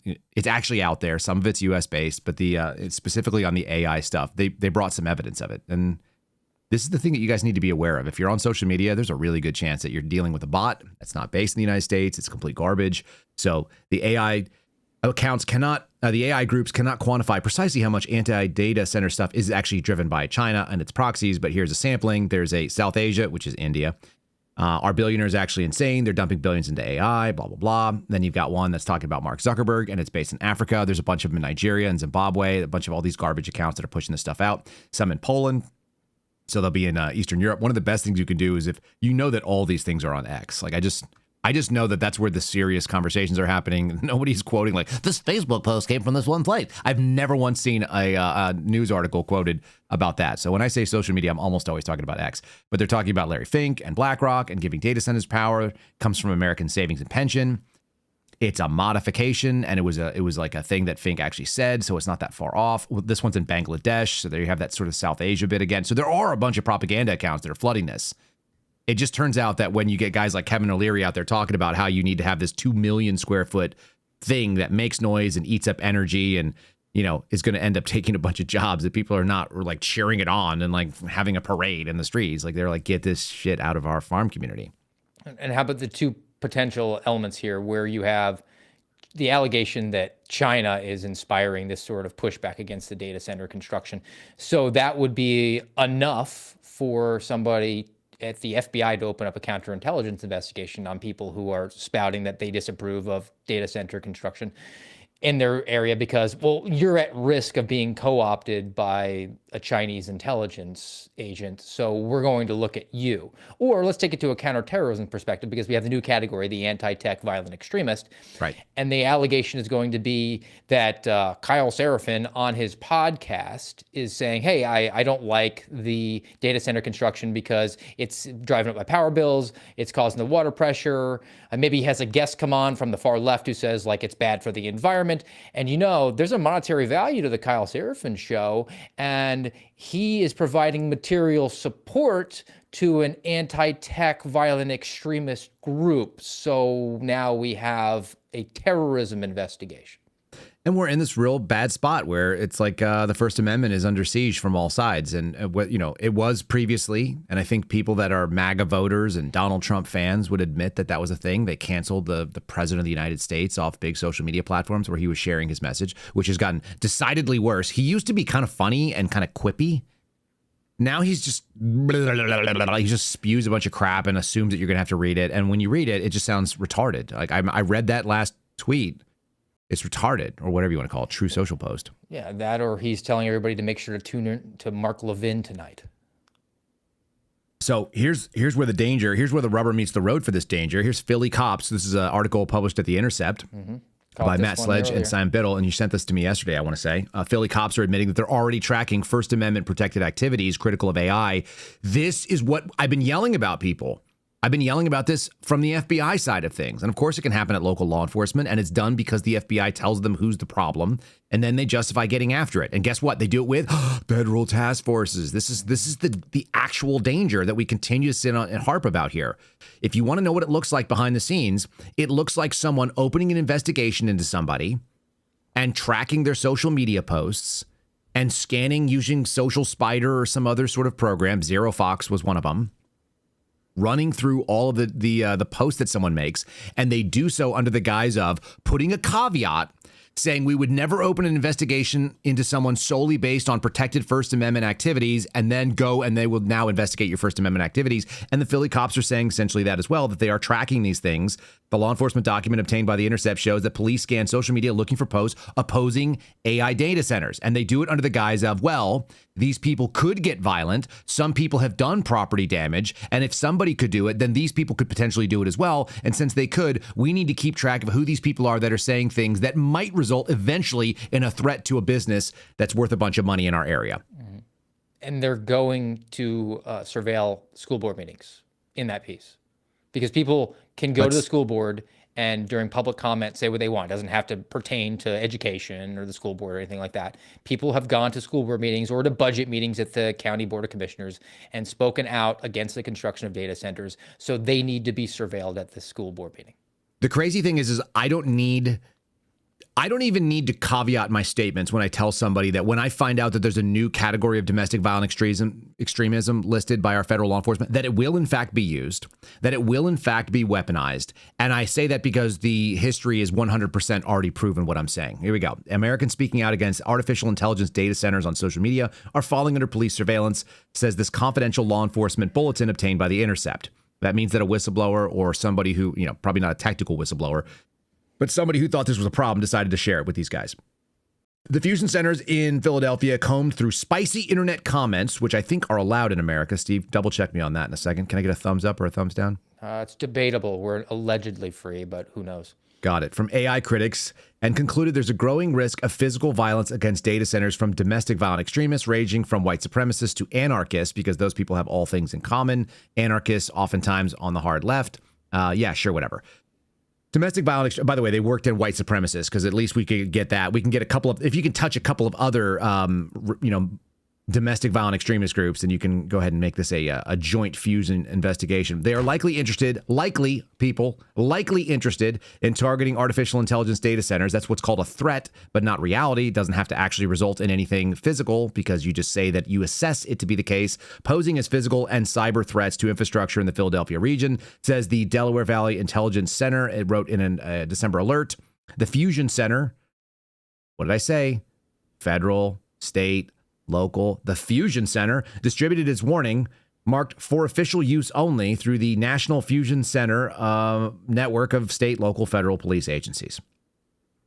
If you guys think you're free, if you think this administration fixed weaponized government, this is what it looks like. We're going to find a problem that we're going to defend, and we're going to go find a reason to be able to stop you from doing what we don't like, even though you're legally allowed to do it. Like many of the reports produced by the Fusion Center, the Bolton ports to news reports, social media posts, but it cites little in the way of tangible threats, because you don't need a threat that actually results in violence or danger or actually even extremism. If 70% of Americans don't like data centers, then saying I don't like data centers is not extremist. In fact, it turns out to be quite the opposite. That actually is a mainstream position, one would think. The Bolton points out these things. It lacks, quote, a specific information on plans to target AI data centers in the Philadelphia area, but it warns that law enforcement that 3 data centers, planned data center facilities in the region, could become targets in the future. These are all hypotheticals, and it justifies more policing. Didn't you and I work on that? I feel like we did like a whole movie about this thing. Mm-hmm. Yeah, I think so. But that was a different time, because... How is it different, Steve? Because Hunter Biden was the first son at the time. So it's completely apples to oranges. Some of the anti-AI posts that were included in the document reflect hyperbolic anti-AI rhetoric that is widespread across social media, including an unnamed internet user who, quote, indicated a desire to burn down data centers, end quote. This is the same thing, lest you people misunderstand. When somebody says that I'm coming for you to a political official, and you go, well, that's a threat. So then you get the phone call as an FBI agent, comes in from your Guardian squad that's out of the main office, and they say, we have a threat to life. This is an emergency 24-hour required response. You have the next day to get on this case. This guy said he's coming for the mayor of Deming, New Mexico. Direct case that I dealt with. Deming. Nobody cares. And so you look up the guy and you're like, oh, not only does he have personal animosity and some sort of like personal business dealings with the mayor, but he's got a bunch of social media and he's saying it publicly. I pick up the phone and I call the guy. Hey, guy, you said that you're coming for the mayor. Is there any context that I should know about this statement? And he says, yes, I'm going to come for his job. I've registered as a candidate for mayor for the upcoming election for mayor. I'm coming for him means that. And you go, case closed. You did more due diligence than the police officers in Illinois that I touched on earlier this week. Right. 2 of them went to that guy's house, that subject's house, because they said that there were some online threats. He'd organized a protest outside of this guy's house. And he said online, if you knew it was good for your kids, then you would stop supporting the construction of the data center. So the police said, well, what did you mean by that? And he said, well, the next sentence was, I have your address and I'm going to come and protest outside your house, which will be disruptive to your kids. And they said, well, that's still a threat, so we're going to charge you with 2 felonies. Right. You've threatened to do a First Amendment protected activity. Mm-hmm.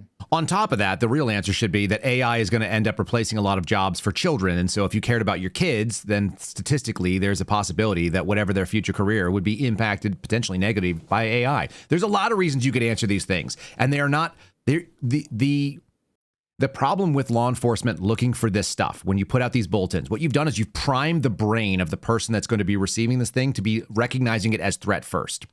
And what I used to do, and I imagine that you probably did as well, Steve, because you're a critical thinker, is that when someone says, this is the allegation against this person, you go, fine, accepted. This person may have done this thing. Is there a possibility this person didn't do this thing? What are the parameters under which this would not be a crime? This would not be our business. This would not be something we could even investigate. Is there a protected version of what this is? And can I find out if that's the case pretty easily? Mm-hmm. You know, the kind of people who said, I believe that I'm supposed to be protecting the Constitution, and that specifically means the Bill of Rights, and there's a bunch of things the government must not do.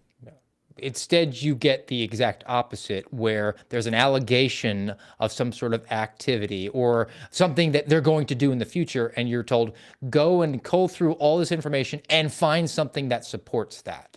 Don't come back with anything else. This actually happened on the Charlie Kirk assassination case, and I know that from one of the guys that was involved in interviews. They had a guy in custody asking questions. I guess he wasn't in custody. It was a voluntary interview at the time. And they were prepared to cut him loose. And allegedly, Patel gave the statement through people in that field office, you must find something on this guy. We've already announced that we have a suspect in hand. Mm-hmm. And they were like, no, we're not doing that. Like, are you out of your mind? Yeah. It's very effective to prime somebody. Like, your default position is guilty based on allegations, even though the entirety of the American jurisprudence system is theoretically set up to say that you're innocent until proven guilty, which is why I tend, there are some things where it's cut and dry, but this one, very frustrating. Fusion centers, which have sprouted up across the country since when? September 11th. 2001.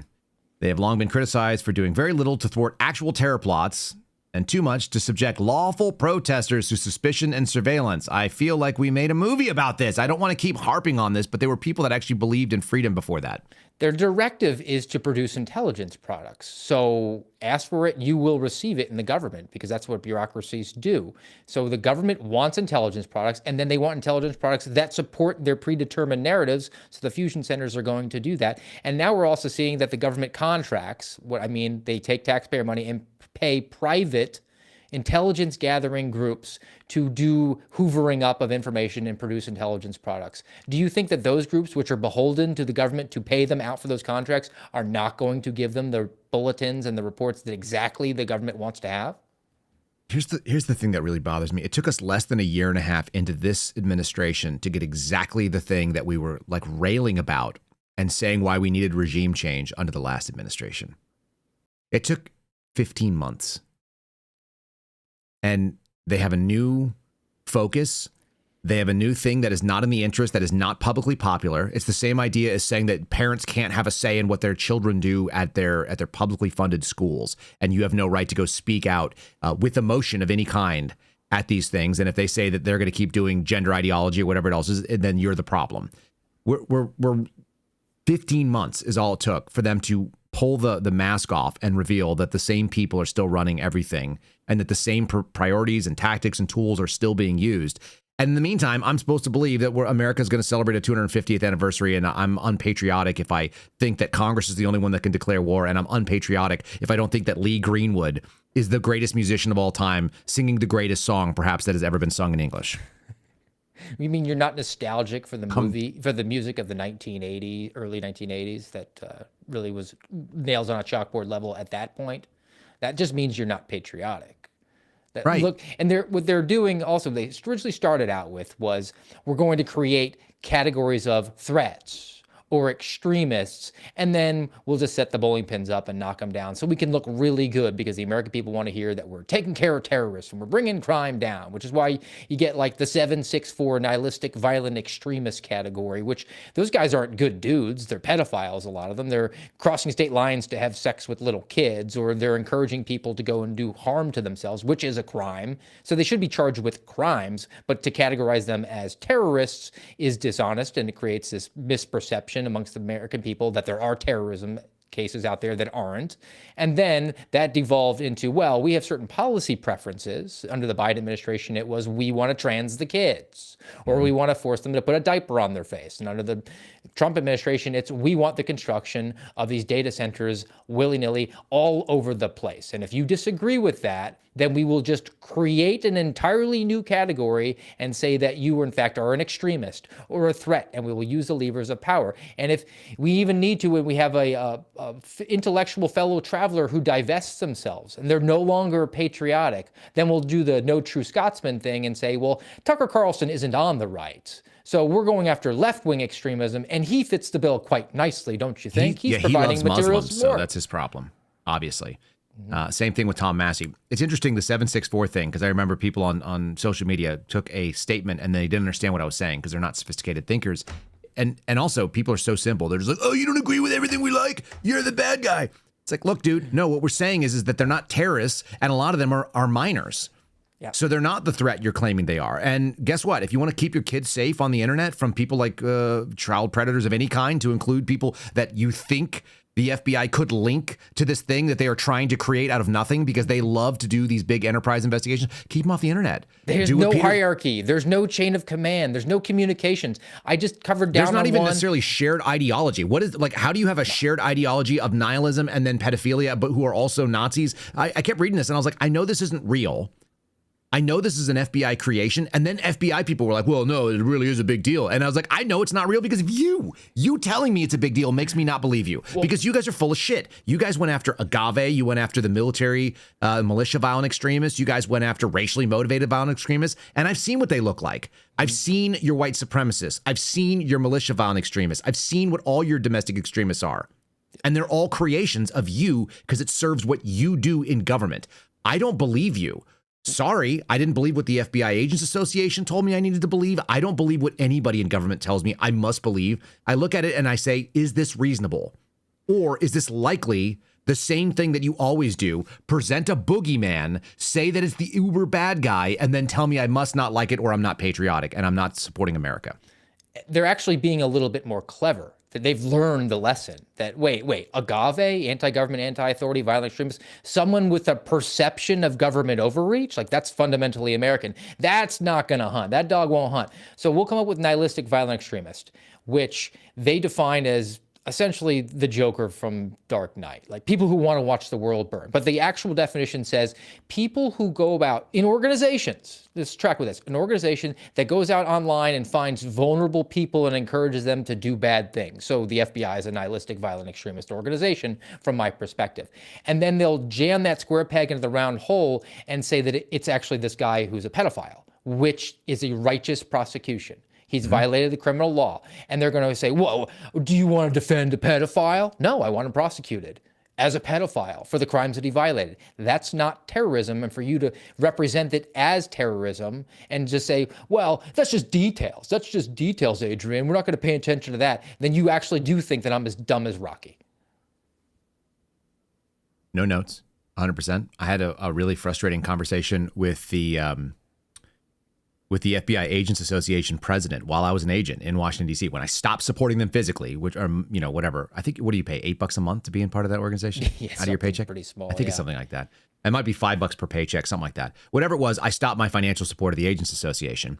And when I did so, I got a personal phone call from the president of the Agents Association. They're that hard up? Yeah, they are. And they did it to all my friends that withdrew support as well, because they lost a bunch of support when they said that they were going to back the FBI director's initiative. This was Chris Wray jumping on Jim Comey's initiative, which was called the Going Dark Initiative, which was saying that they should have basically a master key to every end-to-end encrypted app. And I was like, I don't want to live in that America where you guys have that, because I'm going to one day be a citizen again. And I'm going to want to end-to-end encrypt my stuff and not have you have access to it. And the guy's like, do you want the pedophiles to go free? You've obviously never tracked a terrorist and not been able to get his information. And it's like, dude, just because your job is harder, it doesn't mean that you should break the tools for everybody else, asshole. Are you serious? And I was heated with him. And I told him, I was like, you're a bad American. Like, what you're doing is so frighteningly short-sighted. To side with government because you think that the tool not be abused, and you work for the agency that not only has abused the tool, but is today, right now, currently abusing the tool. Mm-hmm. Are we absolutely out of our minds? But that's why you got the COVID purge that happened. And I would not be surprised to see another kind of loyalty purge that happens inside this government, because it's no different than the previous one.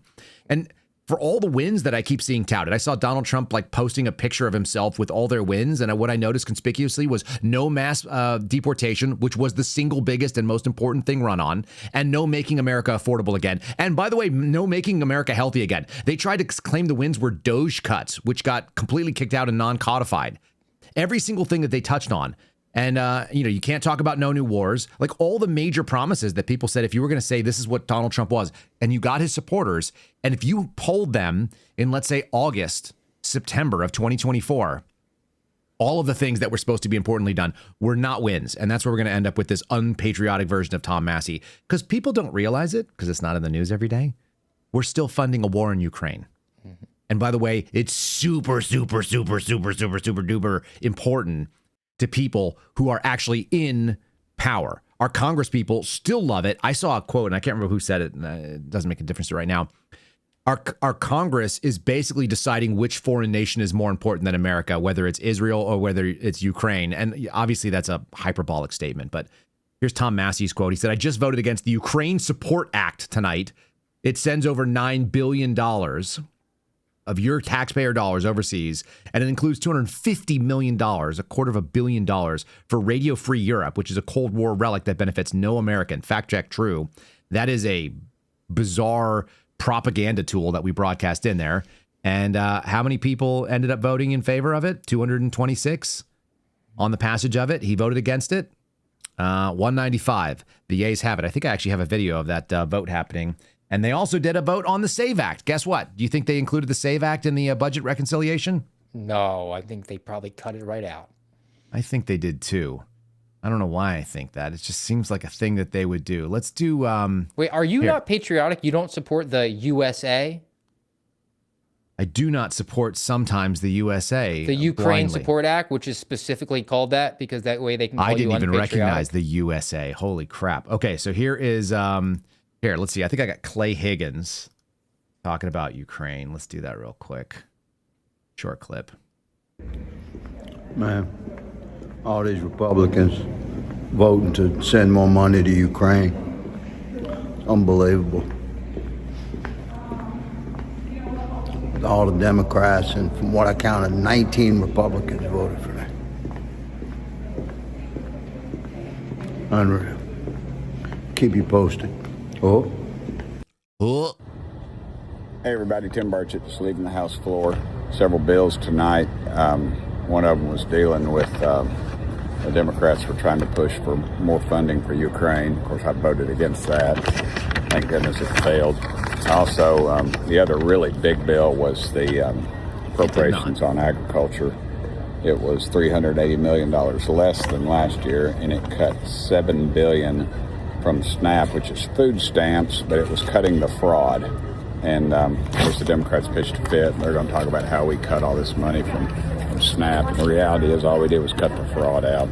And that should be the national story right there, but of course it won't be. Anyway, thank y'all so much for sending me here. Vote the yeas are 48, the nays are 50, 3/5 of the senators duly chosen and sworn not having voted in the affirmative. The motion is not agreed to. The point of order is sustained and the amendment fails. Mr. President.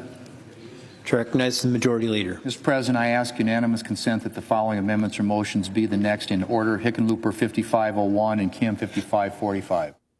That's what it sounds like when they decide not to pass the SAVE Act, not putting the SAVE Act into the budget reconciliation bill right there, just so we're all on the same page. This was the one major promise that would theoretically allow us to have free, fair, and auditable elections. Yeah, not happening. So, guys, what do the wins look like? You're not getting election security. We are going to still send a bunch of money to Ukraine. We have a war that's ongoing. You're going to see a veto of the War Powers Resolution, which affirms that Congress has the power that Congress actually has, which Mark Levin called unconstitutional, which is hilarious to me. I mean... Well, I mean, aren't you glad relentless. that it's like relentless just punching, and they're like, don't you like getting smacked in the mouth? We're not doing anything you said.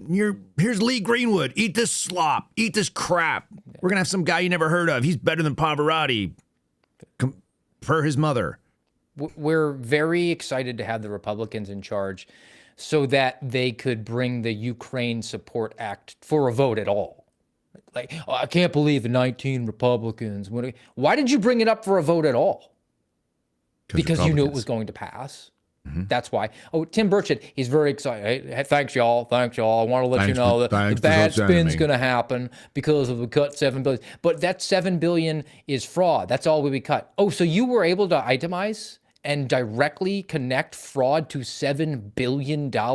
Where are the handcuffs? You should probably make that referral over to the anti-fraud task force because Kash Patel, FBI Director, Media and Password Strength, is too busy, I don't know, desecrating on the graves of sailors from Pearl Harbor. It's disappointing. At least we're not going to have a bunch of shared intelligence with Israel, which is our greatest ally. I've got that. People were worried about Section 224 of the National Defense Authorization Act. It's bad when you have to cheer on people like Ro Khanna.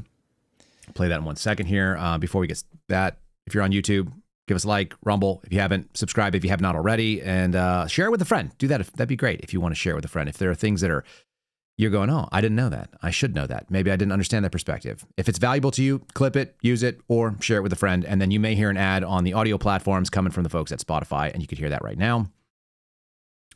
Steve Friend, I find out that oftentimes, apparently, those audio ads are the Dan Bongino show and sometimes Fox News, which is highly entertaining to me.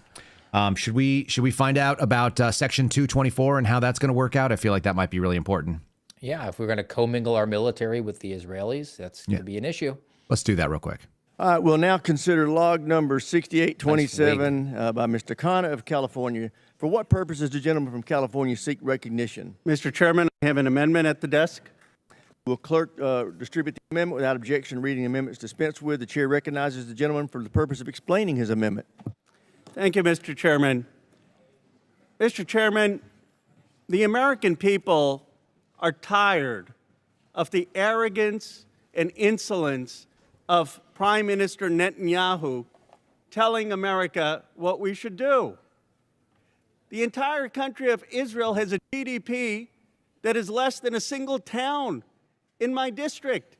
Yet somehow Netanyahu thinks he could tell the American people what we should do. The person who's most upset with him right now is President Donald Trump. And everyone in America, whether you're a Republican, an independent, or a Democrat, says that we need to tell Netanyahu that America calls the shots, not the prime minister of any other country. They want less cooperation and blank checks to Israel, not more. Only the United States Congress would dream up at this moment, let's actually do more for Israel, not less. And that's what Section 2024 does. It's a pretty simple thing. Should we do more for Israel than we already do, or should we do less? If you think we should do more for Israel, you should be against my amendment. If you think we should do less for Israel at the time that he's arrogantly telling Donald Trump what to do, then you should be for my amendment. Now, let me just be clear. Mr. Netanyahu actually wrote to a member of Congress to put this Section 224 into the bill. He says, I know that aid is unpopular in America. I know that even Republicans don't want aid. So here's what you got to do. Quote, let's create a new framework. This is Netanyahu telling us what we should do. A new framework of joint defense cooperation, co-development, co-production, and mutual investment in areas including advanced missile defense, artificial intelligence, cybersecurity, and next-generation military platforms. Why? Because he doesn't want Congress to vote on the aid. He just wants it fused in the bill. Last I checked, Netanyahu doesn't have a seat on this committee, Mr. Chairman. We need to reject an amendment which his language is coming directly from the Israeli prime minister. And we ought to have any aid have a vote of the American people. I am for Team America. I am for the interests of this country. And I believe that when Donald Trump ran, he ran America first. That includes American interests against any foreign country. We should have American sovereignty and make it clear that we strike 224. If we want to give aid to Israel, if we want to sell them weapons, that should be a vote for the entire Congress. Wow, Ro Khanna sounds more MAGA than just about anybody in MAGA right now. I know. It's so bad. What do you do with this? Like, and that's going to be the anti-position. You can't do that because that's not good for anybody, apparently. I found this little clip. This is from Theo Vaughn. How do you say John's name? He's a CIA whistleblower. Is it Karachu? Kirikow. Am I wrong? I know I'm wrong about that. I've looked it up before. I'm not the biggest fan. He interviewed me and then sold it to Russia Today. So that's why. Hold on. He worked for Russia Today at the time. And what did he claim he was working for? He said something to you that was deceptive. He said, I have a show on The Whistleblowers. It's an independent thing that's a whistleblower network sort of initiative. And I would like to interview you. So I sat for an interview with him, and you look at the screen like I'm looking at it with you right now. Didn't have any sort of like chyron going on across the bottom, like breaking news with the RT or anything like that. And then he took that footage and pushed it over to RT. Right. And that's why I was alleged to have gone to RT with my whistleblower disclosures. Yeah, and there were hit pieces about that, talking about how you'd gone and spoken to Russian state media when in reality that was not the way the interview was presented to you. And somehow you're supposed to know that. So, okay, yeah. So anyway, he's got a mixed history with us. And I don't think that he's wrong all the time, but I would like people to be upfront and honest. I had someone actually reach out, someone that we like, and said, what do you think about people that post for certain things, for certain types of whatever sponsorship type stuff without saying that they're sponsored by that person, and it's a post that they would otherwise make, and it's a post on a thing that they would otherwise talk about, whatever it is. And I said, it's so easy to be honest with people, and no one's going to begrudge you making $1 if it's still in line with what you normally do, especially if they're not paying you for specific verbiage. If they're paying you for something you would otherwise do, and it would fall in line with the thing you would otherwise do. Like, I would otherwise tell people that Faraday stuff is a good idea to have in your life. I would otherwise let you know about that. I'd otherwise advertise and tell you that there are certain gun companies that I like doing business with because I like the people there, or that the products that I use are the products I use. Like, it's not that hard. Our neighbor from Virginia is visiting us, and she was in the kids' bathroom, and she saw the Cove Pure machine that does the water. And she was like, that's pretty cool. The kids are pretty into it. And I'm like, yeah, they really like it. They really like it. So when I tell people that, like, my kids like it, it's the first thing they want to show, our friend from a house that we knew that we haven't seen in 5 years. They want to show the cool water machine that they got in their freaking bathroom. So I got no problem. And anyway, being honest about where you come from shouldn't be that hard. Hey, Steve, I got kicked out of the CIA. The only people who were willing to give me a paycheck were the people at Russia Today. the interview we're going to do is going to end up on Russia Today. I just want you to know that's where it's going. And full disclosure, are you okay with it? I know that might be sensitive to your position. Yeah, which would have been eminently fair, but I guess you probably withholding that was purposefully done because that is just so easily done. It's so easy to, again, and when I was having this conversation about unpaid posts or paid posts that you don't share, it was so simple. I go, here's the deal. You only get one shot at selling your credibility. Now, that could be with the mass audience, and it could be with just Steve Friend. And it's just so not that hard to, it's not that hard to just be honest with people. All right, I'm going to play this clip, which I think the value there of some of the things he provides in the public space is good. Then I also want to know where we can get a job where you and I could check out $40 million in gold bars and no one's going to look into it unless we lie about our timesheet. So that was my other moment. Here we go, real quick. The Israelis spy on the United States. They've always spied on the United States. Do we spy on them also? No. And that's written in stone at the CIA. We do not spy on Israel. But they openly spy on us. They're all over the country stealing defense secrets. Do we spy on other countries? Yeah, we spy on almost every. Why can't we spy on them? It's a political decision that's been made. Yeah, a political decision in the White House, on Capitol Hill. That checks. Since we're talking CIA, the CIA has put senior officials on leave over the officer who was arrested with the gold bars. Remember, Steve, there was no internal audit of like, hey, where the hell's our $40 million worth of gold? Or 600 pounds it went missing. Yeah. We've literally lost $2 million in cash in whatever. So we used to call them white funds. I don't think you would have had white funds in what you were doing, but in the counterintelligence space, when I was in the FBI, they called it white funds. Those would be funds that we were able to get from a foreign intelligence service doing either a double agent operation, or somebody had received money and they were paid and they came and told us, hey, fill in the blank, foreign influence was paying me and I think it was illicit, and the United States would take possession of that money, so people would surrender gold or valuable things, whatever stuff. And so you would take the white funds and you put those in your safe, and then you could use those to fund operations against fill in the blank country again. So that's not a terrible thing. But I'm sure there's white funds or some equivalent. It's like petty cash for doing operations that the CIA has. That stuff was under significant audit. And it was almost always, as I understood it, it was a two-person audit. If anybody went into the safe, it'd be a supervisor who had access to the safe, a witness. The two people would sign if there was money coming out. Same thing when you paid a source, right? Yeah. You're supposed to pay a source, two people. You want to talk about that process so people can understand, like, the idea that $40 million and what did you say, 600 pounds worth of gold went walking? It's like 600 pounds of gold. I mean, it would so only not occur to you that it was missing if you were functionally retarded or you had so much wealth that you were like Ivanka Trump, sailing on a super yacht. It's like, oh, 600 pounds of gold. Like, is 600 pounds of gold a transactional amount of gold for the CIA to be moving around? Is like, that blows my mind at a level that you guys can't even fathom.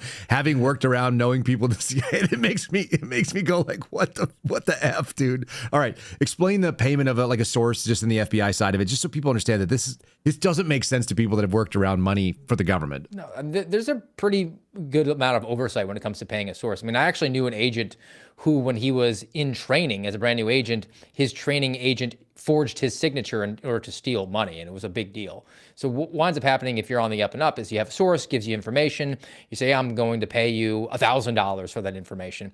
So that source is in our computer system, they have a code name, there's a receipt. You would actually use a very specific charge card, like a bank card, credit card, go to a banking institution. It's kind of a headache because if it's $1,000, is going to be like an ATM fee attached to it, so you have to withdraw like $1,002 in order to overcome that. You have paperwork, you have the receipt attached to it, have the source sign it out and with the witness that is there, and only sign their code name because they have to maintain a certain level of anonymity. And you explain to them that they're supposed to report this cash payment on their taxes, which they don't. And then you have how are they going to attribute it as a tax payment for what? That also never made sense to me. It was like, listen, as somebody who does business now in a 1099 space, and nobody sends the 1099, so you can't say where the cash payment came from. Where the hell did it come from? Like, where did I got a cash payment for merchandises, for services of. And you're like, what are you, a hooker? Like, how did you get a cash payment for someone that no one else? And it was $10,000 or $15,000 or $20,000. I mean, some of them make six figures, the big timers, yeah. There are people who make their living from the FBI as professional, confidential human sources, CHSs, and they do so to a six-figure amount of cash paid by your federal government. because the FBI pays out about $40 million a year. For whatever Some of it's them are worth, called sedition hunters. bro, for what it's worth, the CIA officer, senior executive service guy, managed to embezzle the entire FBI CHS budget in gold, no less, for a year. That's more than that's what 40,000 FBI employees are paying out to all the sources across the entire country. This dude had that in gold at his house. Again, I need to find out where this type of job is. If you guys happen to know of a job where I can get in, where as long as I keep my mouth shut and file my time card correctly, I also could walk off with $40 million worth of gold, I would like to know where that job is. I think I'm the trustworthy kind of guy that can handle it. And I think that you guys know that I should do that too. CIA officer David Rush is scheduled to appear in court on Friday after the FBI said it found $40 million in gold stashed in his Virginia apartment. And now we're going to get accountability, and a couple of people are going to pay for it. They're on administrative leave. They're probably on paid administrative leave, unlike you and I were. Senior CIA officials, come back here, are on administrative leave after their handling of a high-ranking officer who allegedly had $40 million of gold in his house. 3 people familiar with the decision said he was a senior officer at one of the most sensitive programs in the U.S. government. He was arrested on May 19th. He was accused of lying about his work experience and his education. And apparently, he would have gotten away with it if it wasn't for those damn kids who checked in and found out that he'd been lying about the amount of Navy time that he was getting and whether or not he was a CIA reserve a Navy reserve officer, something to that effect. So they're more offended that he lacked candor than he stole 600 pounds of gold. They're like, dude, who hasn't tried to take 600 pounds of gold home? And he kept it at his house. And he was so greedy, he couldn't just be like, hey, this was a fun adventure. Getting to the retirement wasn't really that big of a deal for me. Thank you very much. No, instead he tried to get 70 grand extra out of his time card. It's so freaking. He's yet to plead on these charges. He'll be facing them, I guess, today sometime. He was found out by fraudulent timesheets, falsely claiming he was a member of the Navy Reserve because he wasn't a member of the Navy Reserve and thought there's no way the CIA is going to know whether or not I'm still in the military. Oh, it's so wild.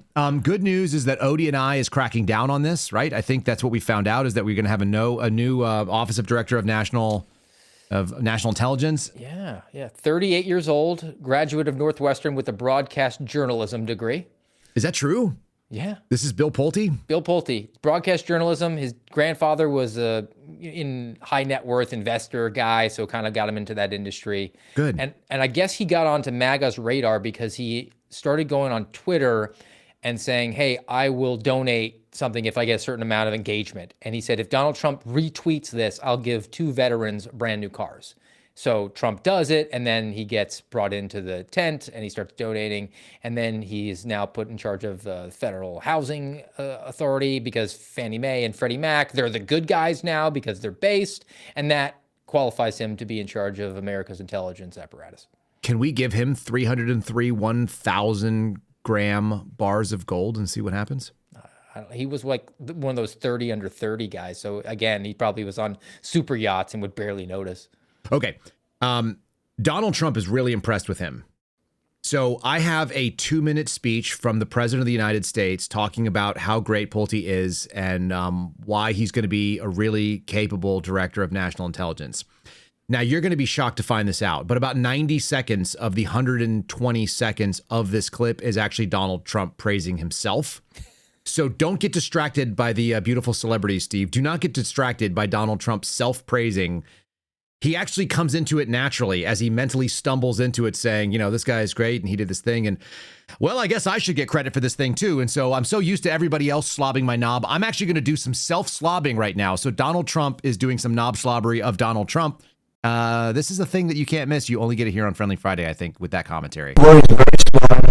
He's a person who's got high integrity. He's done a phenomenal job at Fannie Mae, Freddie Mac.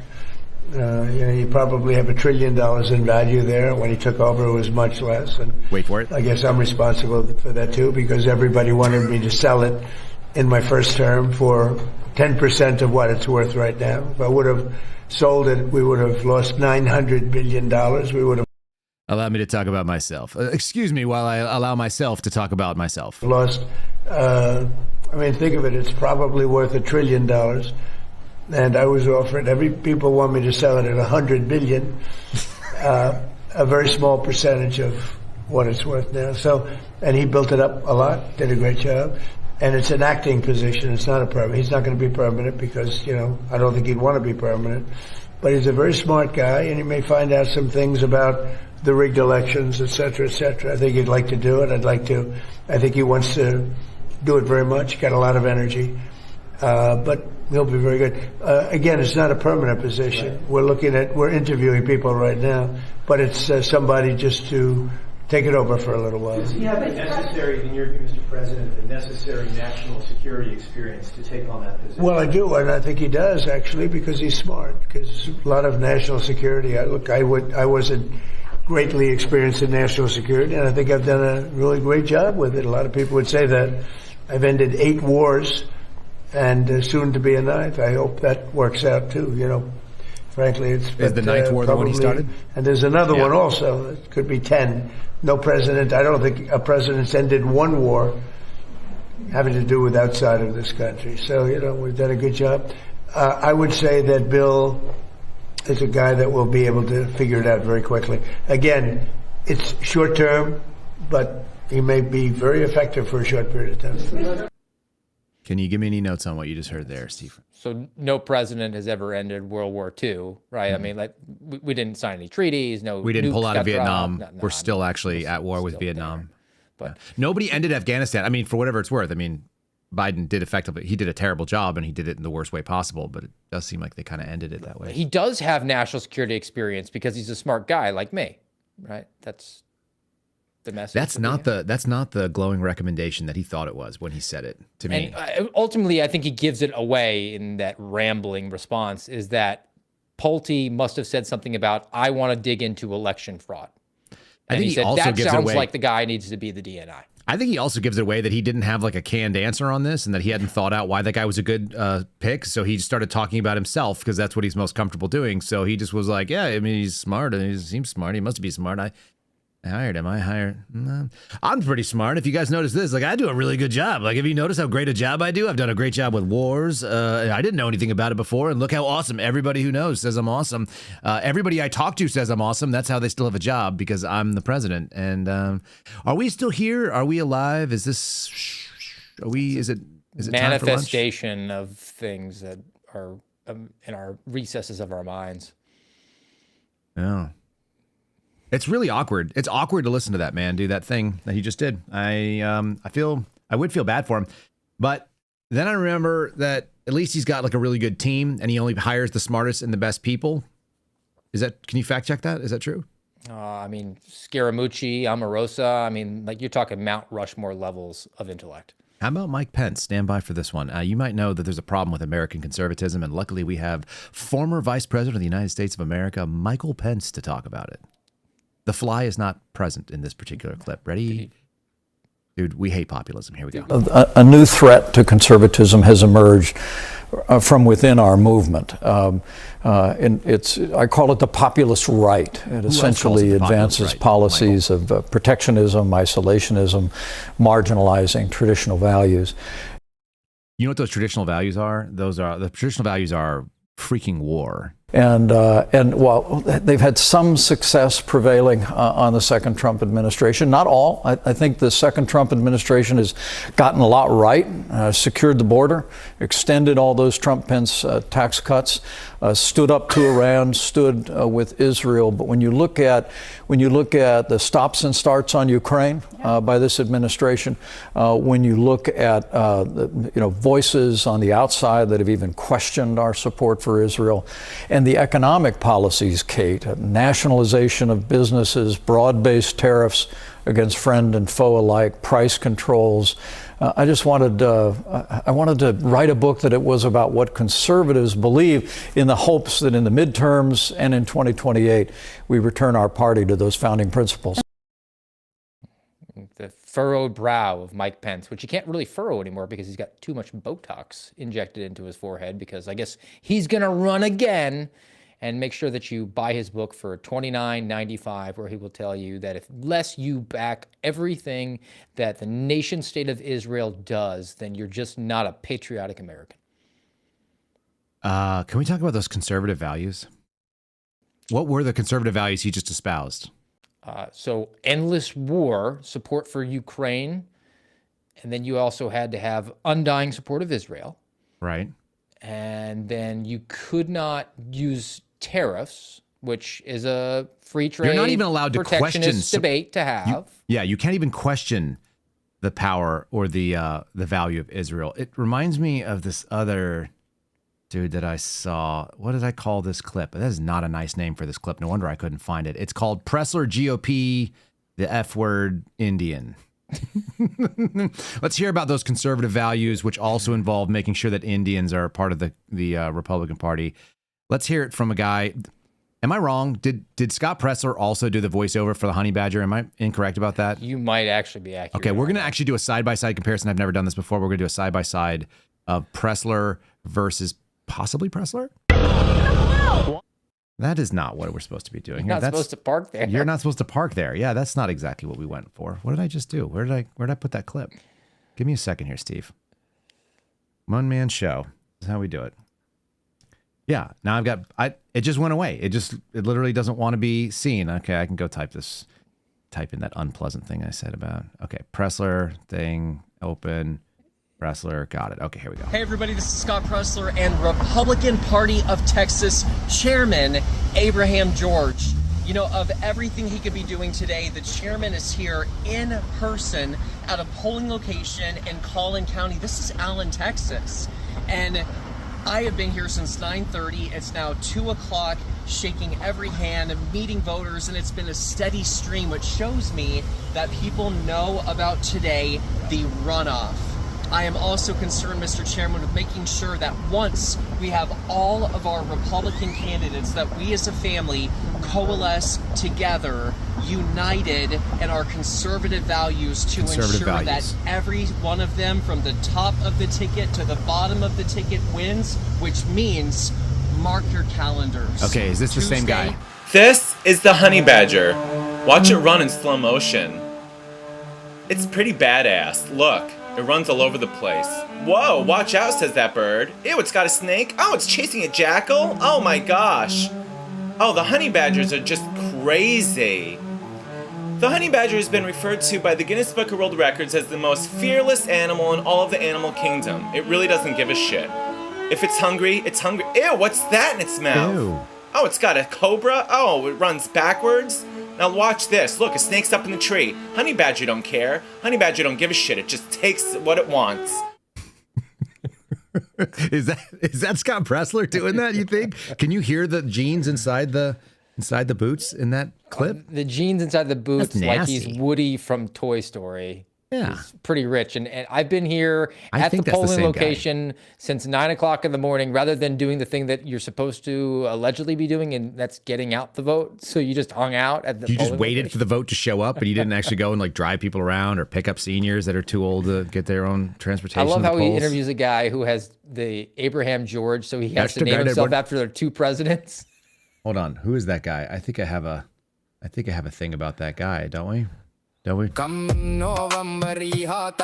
is that guy.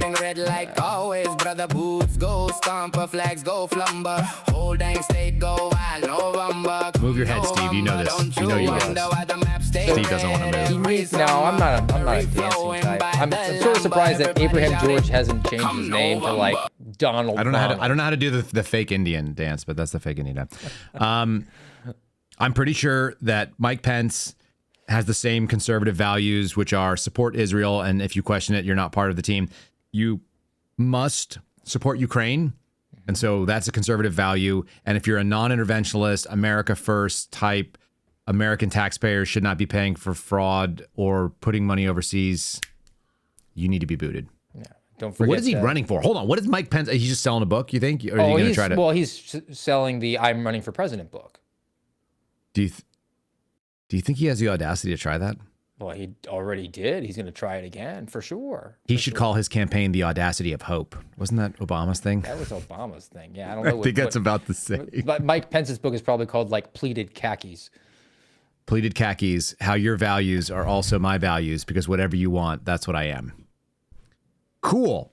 I'm sufficiently beaten up by some of this stuff. Are there any other fun stories that I didn't? Oh, this is another good story. This is something that Ryan Riley wrote. I feel like I should cover this too. DOJ could still pay January 6 rioters, even without an anti-weaponization fund, just because Todd Blanche made it go away. The Justice Department apparently has a bottomless pit of money that can be used to settle legal claims made against the government. Someone needs to tell them that. I have a claim against the government. I would like to have a settlement. Well, guys, I will still do this podcast if the government decides to settle with me for the amount that we have told them, even if they come close, even if they come into half. If they come into a third of what we said, I'll still do the podcast.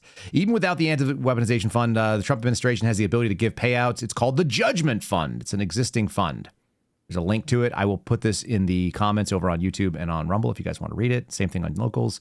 Acting Attorney General told Congress that the Justice Department was not moving forward with the $1776 billion. Good for you, Ryan Riley. I wonder if he heard me say it. He said it, the $1776 billion anti-weaponization fund, after Congress balked at it and refused to vote on it in a bill to fund ICE and Border Patrol. That sounds like that may actually move through now, so that's cool. It materialized through a highly unusual series of agreements in which Donald Trump said he would drop his lawsuits against the government in exchange for its creation. Donald Trump, who is in charge of the government. Well, the Trump administration could also rely on Donald Trump, since he is worth more than double what he was 15 months ago, to just pay out his allies, right? He could do it in crypto. By the close of business Friday, the Justice Department must explain its current position, so that's going to be sometime today, in the Eastern District of Virginia to a judge who will hold a hearing on June 12th to determine the next steps. There are at least 4 lawsuits, including one from officers who protected the Capitol. There are others. Cory Booker and Bill Cassidy filed a brief in the lawsuit over the anti-weaponization fund that constitutes an end run around Congress's institutional authority. Yeah, you can see why that'd be a problem. Aren't the members of Congress the ones who are supposed to have the power of the purse? Well, they're supposed to be the ones also in charge of declaring war, but that again is unpatriotic if you try to. That is unpatriotic. I was just going to tell you how unpatriotic you sound. The Justice Department's fund, this is called the Judgment Fund, is a bottomless pit of money that is used to settle claims made against the government and used to eliminate the procedural burdens involved in getting an appropriation from Congress to pay for a particular judgment, according to the description on the fund's Treasury Does it say website. Bottomless pit in the description? No, that's Ryan Riley's words. Oh, okay, because that would be really excellent. Yeah, critics have long cautioned that this fund could be abused. This only happens, apparently, when your non-preferred part of government is actually in power. Former Justice Department official Paul Figley, now a law professor at American University, warned in a 2015 Law Review article that it was susceptible to misuse by the executive branch. Congress would have to act to change how the money is paid out. It's currently set up to do that.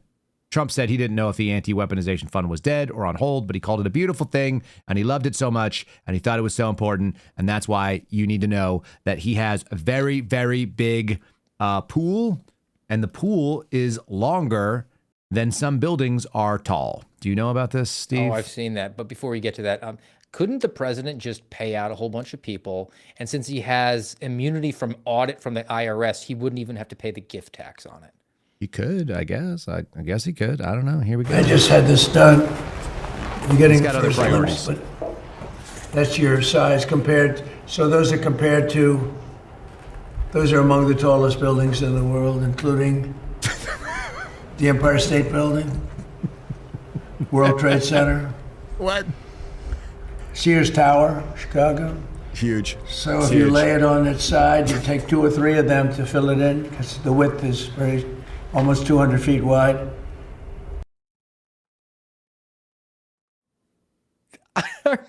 Our pool is bigger than skyscrapers. That's something like a 4th grader would put on a poster. Dude, our pool is bigger measured long ways on the ground than skyscrapers are measured in the sky. My dad could beat up yours.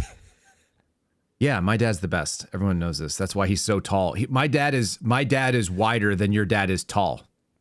What do we do? We're not even comparing the same things. By the way, thinking of things that are weird, if you guys were thinking that you wanted to book Alexis Wilkins to come and sing or talk or show up or be part of your private event, that's available through the Alexis Wilkins booking agency profile that I have on the screen right now. You too could have her show up and do a song that she might sing, such as Lee Greenwood's Proud to be an American, maybe a Toby Keith song, or potentially even the American national anthem if you're so inclined. It'll only cost you $25,000 to $40,000 for such an appearance. So a non-public figure is charging $40,000 for their appearance. Bro, My she's question not a is- public figure, okay? And she doesn't drink alcohol except when she's hanging out with dude.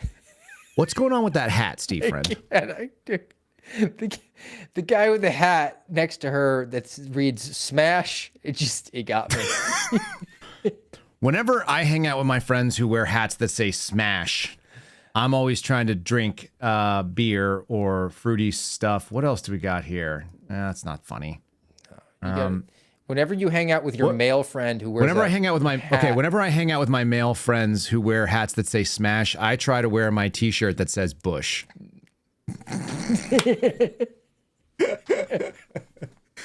We're living in the stupidest moment. Have you ever tried to, Steve? Were you ever a drinker? Did you ever drink alcohol? I don't even know. No, I'm actually a teetotaler. So lifelong. Lifelong. That's probably for the best. I don't know what a drunken Steve Friend would look like. I feel like it would be sloppy. If you extra angry, ornery, and sarcastic. Yeah. Doesn't it just make you more enhanced of what you are? Not necessarily, but some people mellow out. Some people get really, really dangerous and stupid. I don't know. I just never have thought to hold an entire case of beer over my face hole like it might pour out. It makes me think either one, she doesn't drink Bush beer at all, which seems likely. But it does seem like she just drinks a lot of boxed wine. That would check. I could see that being the case. But I also could see like not really like this is sort of like a begrudging, like I need the money, so I'm gonna do this post, but I don't know how to show people that I drink beer without drinking beer. This is what Ivanka. There's an Trump entire would lawsuit do, about this right now. This is how I imagine that the plebeian swine drink their Bush. Bush is country. That's what it says. Real country is Bush country. Thanks for the country gear and the beverages. So she's slurring her text speech. So she really is maybe. Maybe she just occasionally doesn't drink. Here's where we're gonna end. You told me the other day, because we saw this silly thing where this woman was pointing out on a public forum and engaging with me in a public forum, the same woman that you can hire who's not a public figure, but you could hire for $25,000+ to come to your event. This non-public figure who doesn't drink alcohol sued people about alcohol. And when I pointed out that it was ridiculous that she's performing at places that sell alcohol and put her in front of alcohol, and she advertises, it looks like, for alcohol, she told me I needed to get a hobby. Can I get what your thought was when you saw that? Because I don't know, my thought is irritating, but like it's not. I'm not the best audience. I'm not the most unbiased person in that. You're not either, but you're more unbiased. I mean, I can be as objective as I can, just having a little bit of knowledge about the law. Apparently, her lawyers didn't tell her to shut the bleep up in regards to communicating with the other party in which she's actively involved in litigation against. Right. And then, just for you're perhaps on the hook for multiple millions of dollars for calling a non-public figure a public figure. So maybe you do need a free hobby, and certainly engaging on a public forum with somebody who claims to not be a public persona and yet engages on a public forum as a public figure, that could be a nice, healthy outlet for you as a hobby. It kind of is. I was trying to figure out, my other hobby is like looking into people that do things that I don't like. And I go like, why are these people like this? And what would cause you to do that? And why would you want to get scrutiny if you're a public liar? And we should do the webpage here. Actually, I'll do it I'm going to do this right now. I'm going to go to, is that okay? Yes. We're going to go to alexiswilkins.com, which you guys may not have ever seen before. It's a nice website. Nice hat. Let me go to the About Me, which Another nice hat. This is the least well-written thing. It's a long story, she says, with a smile of how she ended up where she is today. She wrote that on her own website, as though she was interviewed That's why by she calls herself a writer and an author. She wrote something on her own website. Got it. All right. Alexis Wilkins speaks the truth and owns who she is with unapologetic storytelling, cowboy-like leaning, and a definitive pull from the past. She honors country tradition while adding relevance and current commentary. Arkansas bred and Nashville-based singer-songwriter and commanding artist, Wilkins struck platinum with her debut single release, garnering over 1 million streams across key platforms. With this came accolades and endorsements from CMT, American Songwriter, and Today in Nashville, and more. Few things about this. Number 1, she speaks the truth and owns who she is. False. Cowboy-like leanings are not, in fact, cowboy. So that's interesting. That's an interesting way of phrasing that. Arkansas bred. What do you suppose that meant to mean? And what does it actually mean? Born in Arkansas. But yet it doesn't mean that. Nashville based. That seems true. I don't know what a commanding artist is. Is that Hunter Biden? Yeah, it's somebody who probably wears boots with their jeans tucked in. Okay, fair enough. All right. So anyway, so we have those things. Now, allow me to do some weird stuff here because there's some weird things about this lady's background. Should we do it in video format first? Because that seems fair. We can do that, but platinum is she's not a platinum recording artist. Platinum, or is that just an assertion? That so is a completely... stream, as I understand it, 1,000 streams is one sales equivalent, and in order to get a platinum equivalency, you need to have 1,000 representative units. I'm sorry, you need 1 million representative units, not streams.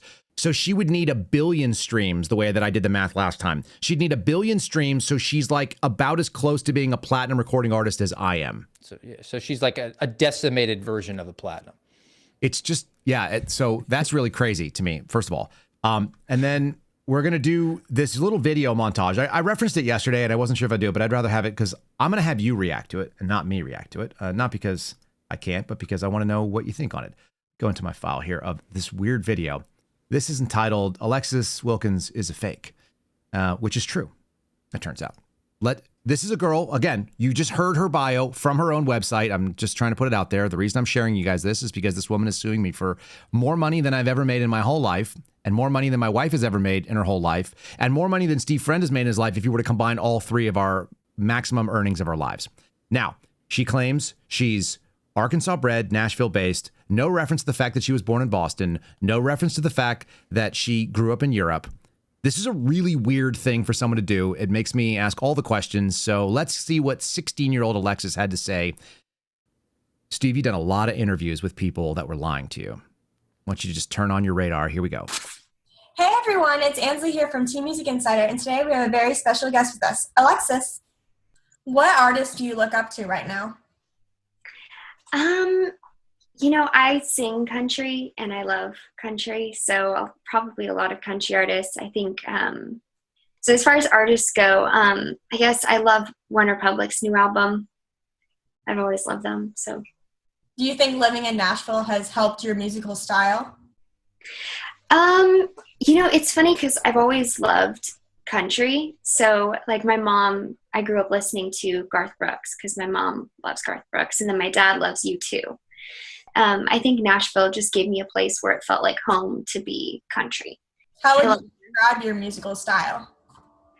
I would say definitely country with a lot of focus on the lyrics, I guess. That's kind of country in general, though. How is it like working with Teen Wolf star Dylan? He's awesome. I think we started going to school together in 7th grade, so I've known him for a long time, and so it was like hanging out. It was fun. He's awesome. That's awesome. So you're also an actress. What made you decide to try acting as well? I've always loved looking at life through other people's lenses. That's an amazing way to look at it, for sure. Can you tell us a little bit about your new movie, The Crooked Man? What's the movie about? Co-stars? So The Crooked Man is about this man who, when you sing this nursery rhyme, he actually follows you through your life, and the premise is eventually is, he's out to kill you. Mm-hmm. Wow. You haven't seen that one yet? No. Listen, I love country, and the reason that you probably would know that I love country is because I'm kind of like I'm a country. So when I country, I country. That's why I like pop music from One Republic. One Republic. Desperate. She was desperate not to mention Taylor Swift. That was her prime directive. Don't throw say Taylor Swift. Whatever you do, don't say Taylor Swift. Isn't Taylor Swift based out of Nashville too? I don't know. I don't either. I don't pay attention to the teeny bopper stuff anymore. But she looked like she rolled right out of bed. Hadn't even brushed her hair. That's okay. I'm not gonna pick on the appearance of a 16-year-old. That actually doesn't bother me one way or another. Oh, She's young then. I'm pointing out that was when she was young. She apparently was already based in Nashville right there. And what she said was really interesting. She did a movie. What was the movie? The Crooked Man. Where was that filmed? Los Angeles. Where did she live? Oh, she lived in Nashville. She's Arkansas bred and Nashville based. She's Nashville based and she's Arkansas bred. Right. And here's the weird thing. You can even feed this if you know the right prompt, which I've done this multiple times and I've never got this answer. But I just said, what ages did Alexis Wilkins live in Los Angeles? She lived there between the ages of 10 and 14 at the very minimum. So some pretty healthy portion of her rearing years that weren't going on in Arkansas. They mentioned the guy named Dylan who was in Teen Wolf. And what did she say? We've been in school together. We were in school together until we... Seventh grade. Since 7th grade. So I looked up this guy because I like these are not my people. I don't know what the hell we're talking about here. But there he is. He's Dylan Sprayberry. So that would have been from age 12. He got into acting at the age of 3. Okay. In 2006, he moved into Los Angeles with his parents and his sister, who's also an actress, so they could pursue their careers. And they went and they attended the Brighton Hall School. It's not actually in Los Angeles. Brighton Hall is actually it's in Burbank, where I used to live. Brighton Hall is a transformative education that fosters creativity and critical thinking. It promotes compassion and understanding. Brighton Hall empowers students in a nurturing and inclusive environment. That sounds very, very conservative to me. I can tell how conservative it is based on the conservative things they say. And then they talk about their history, and it basically used to be known as the San Fernando Valley Professional School. It was a home for people who were young professionals as athletes and performers, people who needed sort of like an atypical education experience. This is not in Arkansas. It turns out it's in Burbank, California. There it is right there. It's on Whitnall Highway. Is she not listed as a notable alumni? She's not a notable alumni, but there are some pretty big names on this notable alumni. Here's Noah Cyrus. Jason Bateman's on here. Okay. Who else is on here that I recognize? I don't recognize a ton of people. Janet Jackson is on here. Frankie Jonas, one of the Jonas brothers. I've seen pictures of her with one of the Jonas kids. Okay, that makes sense. Brittany Murphy was famous. Jason and Blake Lively, both on here. Right? Dylan Sprayberry. And I think Shia LaBeouf went there as well. I think I saw that. They probably I don't know why. disavow that one though. Why is he not? He's not. I don't know. Is he back in jail again? Was he? Okay, so maybe he got in trouble. So they were like, he's not notable anymore. So there you have it. But anyway, there's the. This is the school that she attended. Look at these conservative-looking people. They probably love patriotic conservative country people. I'm being unfair on that one. The John Bolton mustache on the left. Okay. I was. So here's the deal. She lived in LA. Here's a tweet of hers from 2012 saying, I just read your tweet. She's talking to a guy who's in Europe saying that you were in LA. That's where we live. That's where we live in LA. Inbox your info. We'd love to meet up and have a little time. If you have a little time. What's going on there, Steve? Well, she did say LA. Why would someone not say they lived in LA if they were super country that loves one republic?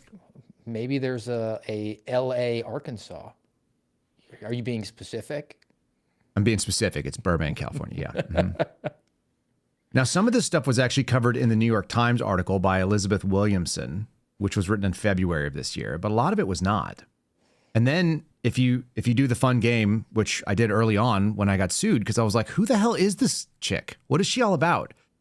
You find out that, yeah, of course she was in LA. Here she is starting from basically the age of 10 years old. She's a child actress. Yeah. She's a child actress. She's got pictures all over Getty Images of actress Alexis Wilkins. And these are pictures of her.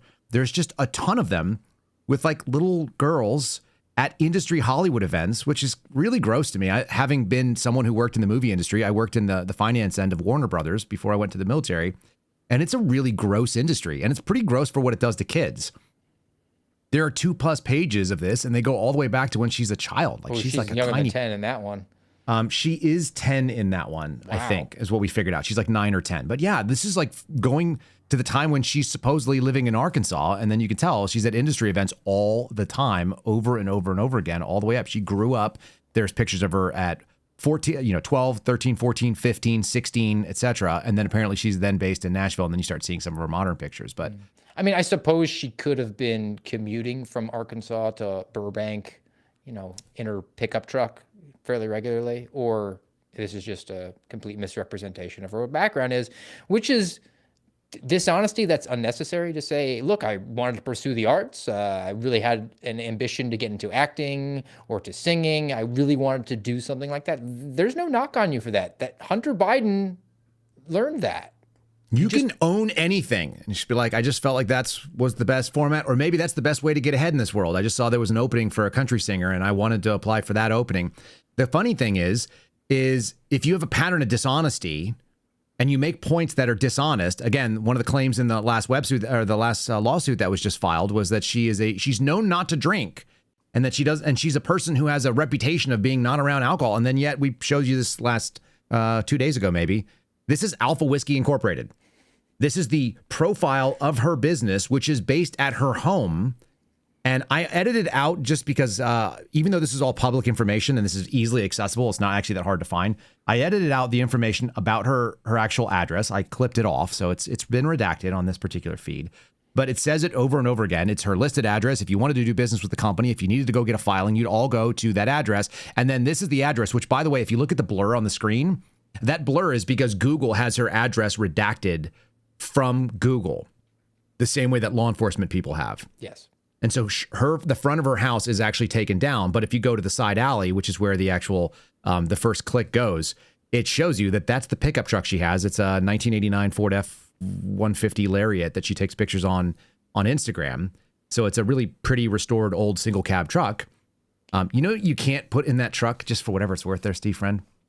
Probably some sort of musical device that would play her music. No, it's more simple than that. You can't put car seats in that truck. You can't put kids in because, conservative people tend to go out there and they value things like family and marriage and having children. They don't argue things like we should have more war in Ukraine or that we have to support Israel, it turns out. But anyway, this continues to bother me, and maybe it shouldn't, but it bugs me when people lie about who they are.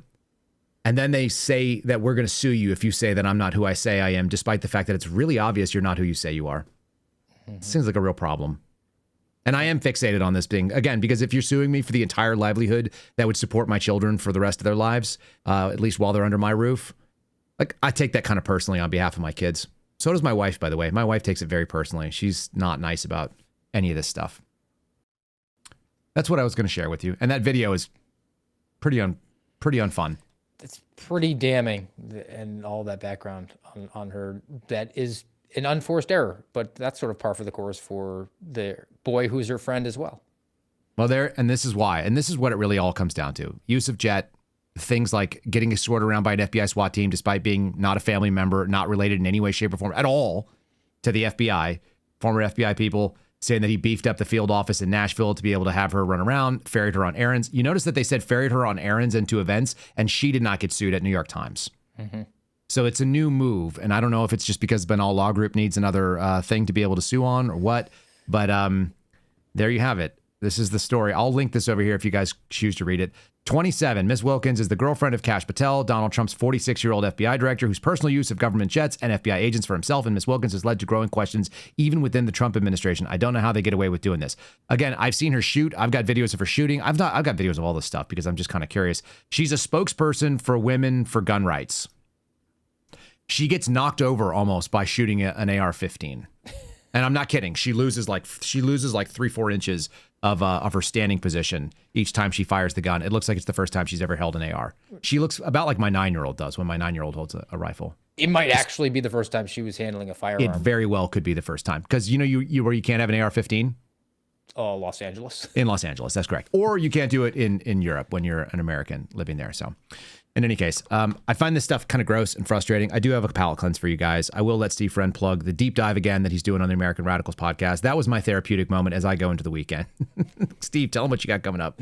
All right. Well, it's on the American Radicals podcast, noontime. So in just a few minutes over Rumble, YouTube at AmRadPod. Going to be doing a deep dive into that initiative from the Department of Justice to go spend $300 million that was stolen. I mean, taxed from you. A couple of cities around America so that they could beef up their public safety, but in essence, get some golden handcuffs into those institutions so that the federal government can get more control of them. So be sure to join us there. Again, noontime at AmRadPod. Very good. Mr. Friend, as always, thank you for joining me. I hope you have a fantastic weekend. I look forward to seeing you on the other end of it. We'll talk real soon. All right. Have a good one, man. Cool.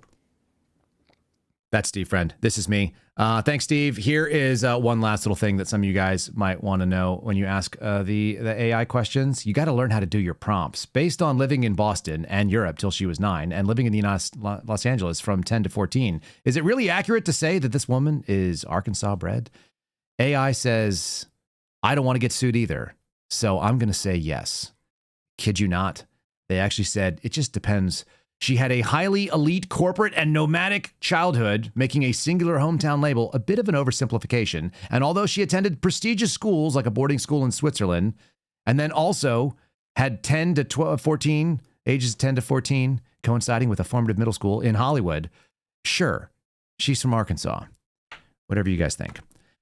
Yeah, that really does burn me. All right, I've got something funny for you. Do you guys have friends that do Brazilian Jiu-Jitsu? Do you have friends like Daniel Bongino who tell you that their favorite thing in the world is Brazilian Jiu-Jitsu? I actually have a video of Daniel getting mugged on the street. And I think this might be Paula Bongino.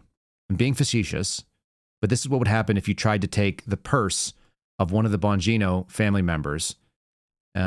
I'm pretty confident this is how he would stop you. Give me your purse. Oh, you picked the wrong purse, bro. Oh, that was a mistake. He does BJJ. He does BJs? What the fuck? I don't do BJs, BJJ. Just let him. I'm gonna finish you off in 10 seconds. I learned this move in prison. No! Guard, half guard, full mount, north-south position, trying to choke. Take it! Take it, you weirdo! Hey! Good job, baby. Undisputed, baby! Woo! Love it. I love it, guys. Go out there and do some hard training and learn how to mount strangers or whatever. I hope you guys have a good weekend. I hope you can laugh. We're not winning this thing. It's really disappointing. So we'll just have to make fun of it as we go through. Andrew Klavan used to say that before the Trump administration got in, that they were laughing their way through the apocalypse. We're doing the similar kind of thing. God bless you guys. Have a fantastic whatever you do this weekend. Stay out of the rain, and we'll see you on the other side of this thing. It's going to be kind of an abbreviated week for this program next week. I'm going to play you some interviews that we're doing right now because I've got to go and do the thing that you do sometimes in life. My grandmother passed away, and so we're going to go do a funeral. So we're going to have a very different kind of next week on the Kyle Seraphin Show. Stay tuned for that. Make sure you guys follow it, subscribe, and we'll see you then. Thanks for listening to the Kyle Seraphin Show, streamed live weekdays on rumble.com/Kyle Seraphin. Follow Kyle on Twitter, Truth Social, and Instagram at Kyle Seraphin.